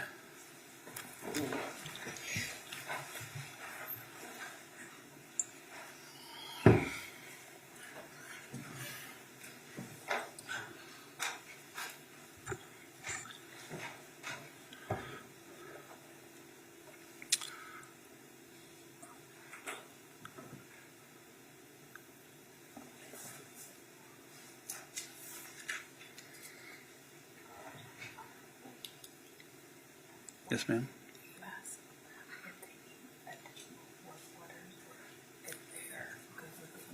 Okay, yeah.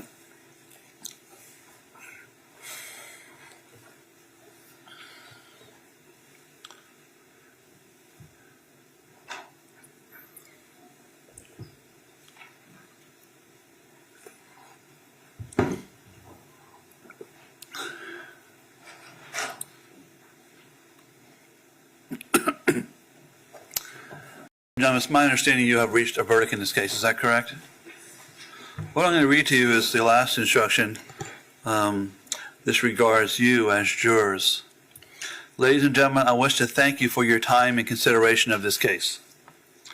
I also wish to advise you of some very special privileges enjoyed by jurors.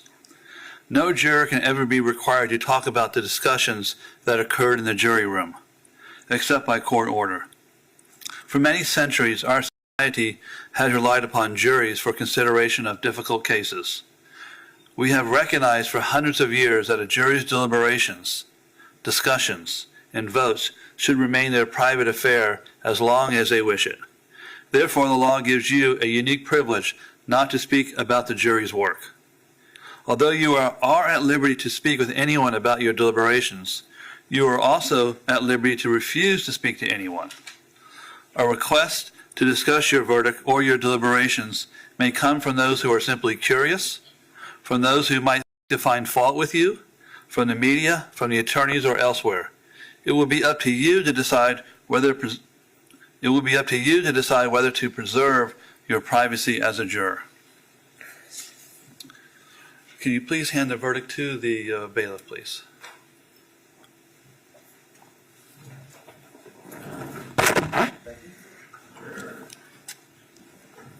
And have the clerk read the verdict.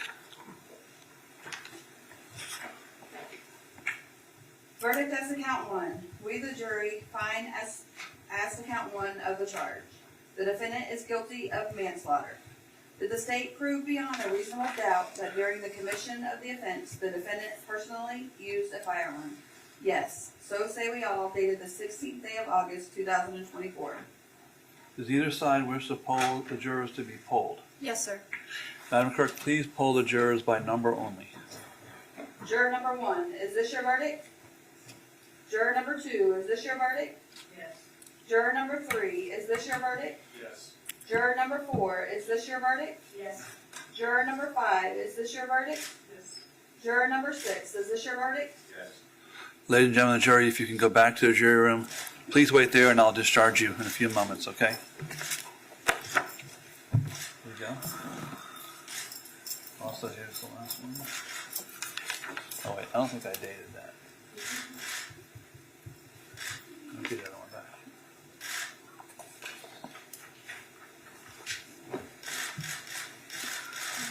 Ms. Lawrence, the jury has found you guilty of manslaughter with a firearm. You're going to be adjudicated guilty of that offense.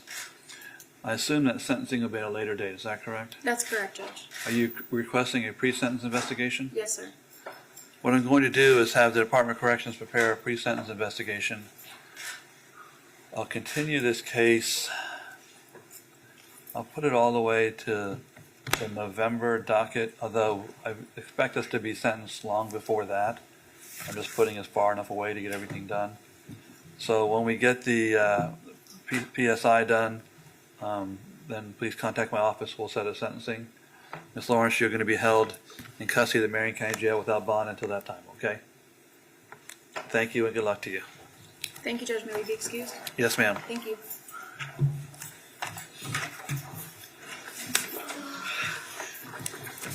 Oh, God, thank you. I understand. We also need to drive, okay?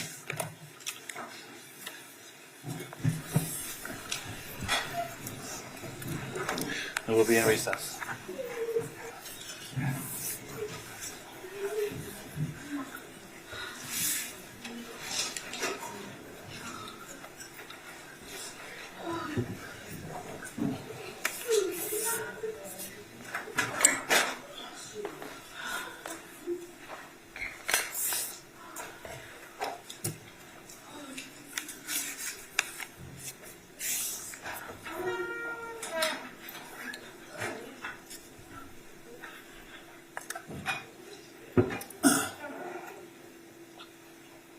All right, court's going to be a recess. Thank you, everybody. Have a nice day.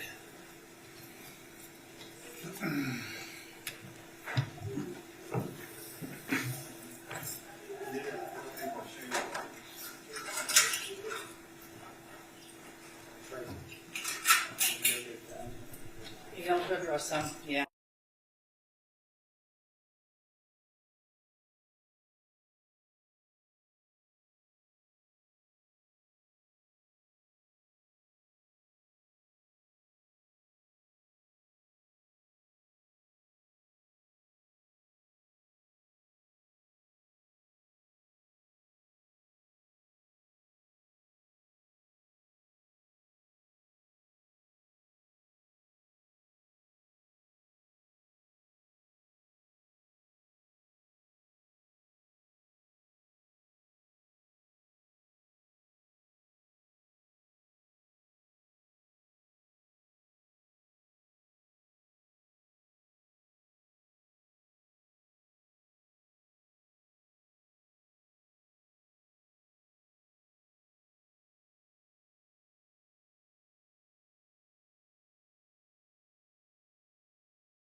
Check 1 2. Check 1 2. Mic check, everybody. 1 2 3 4 5 6 7 8 9 10 10 9 8 7 6 5 4 3 2 1. There you go. Yeah. Yeah.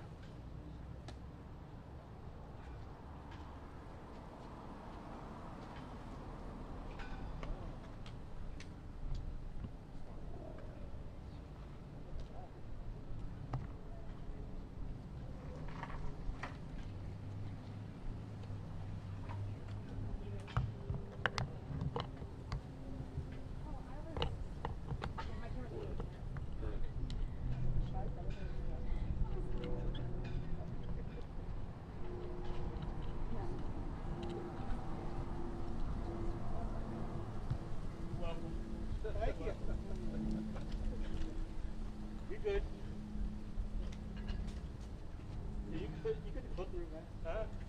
You could walk through. No, I'm good. Okay, I will.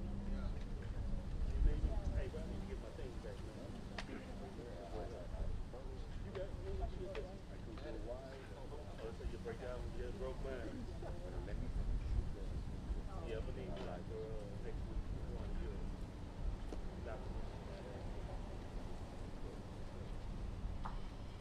Did you get my text and all? Yeah. Okay, yeah. Shit, I had to jump. Well, I called the station. Hey, they can come and then I texted down you. in a minute. We're all just waiting. But I think, no, I don't. I sent an email. Yeah, anything. They can literally, we're all waiting. We're all temporary. Yep, outside the class. Oh, okay.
Hey, so we're outside the courthouse. The family's gonna come out and talk about this.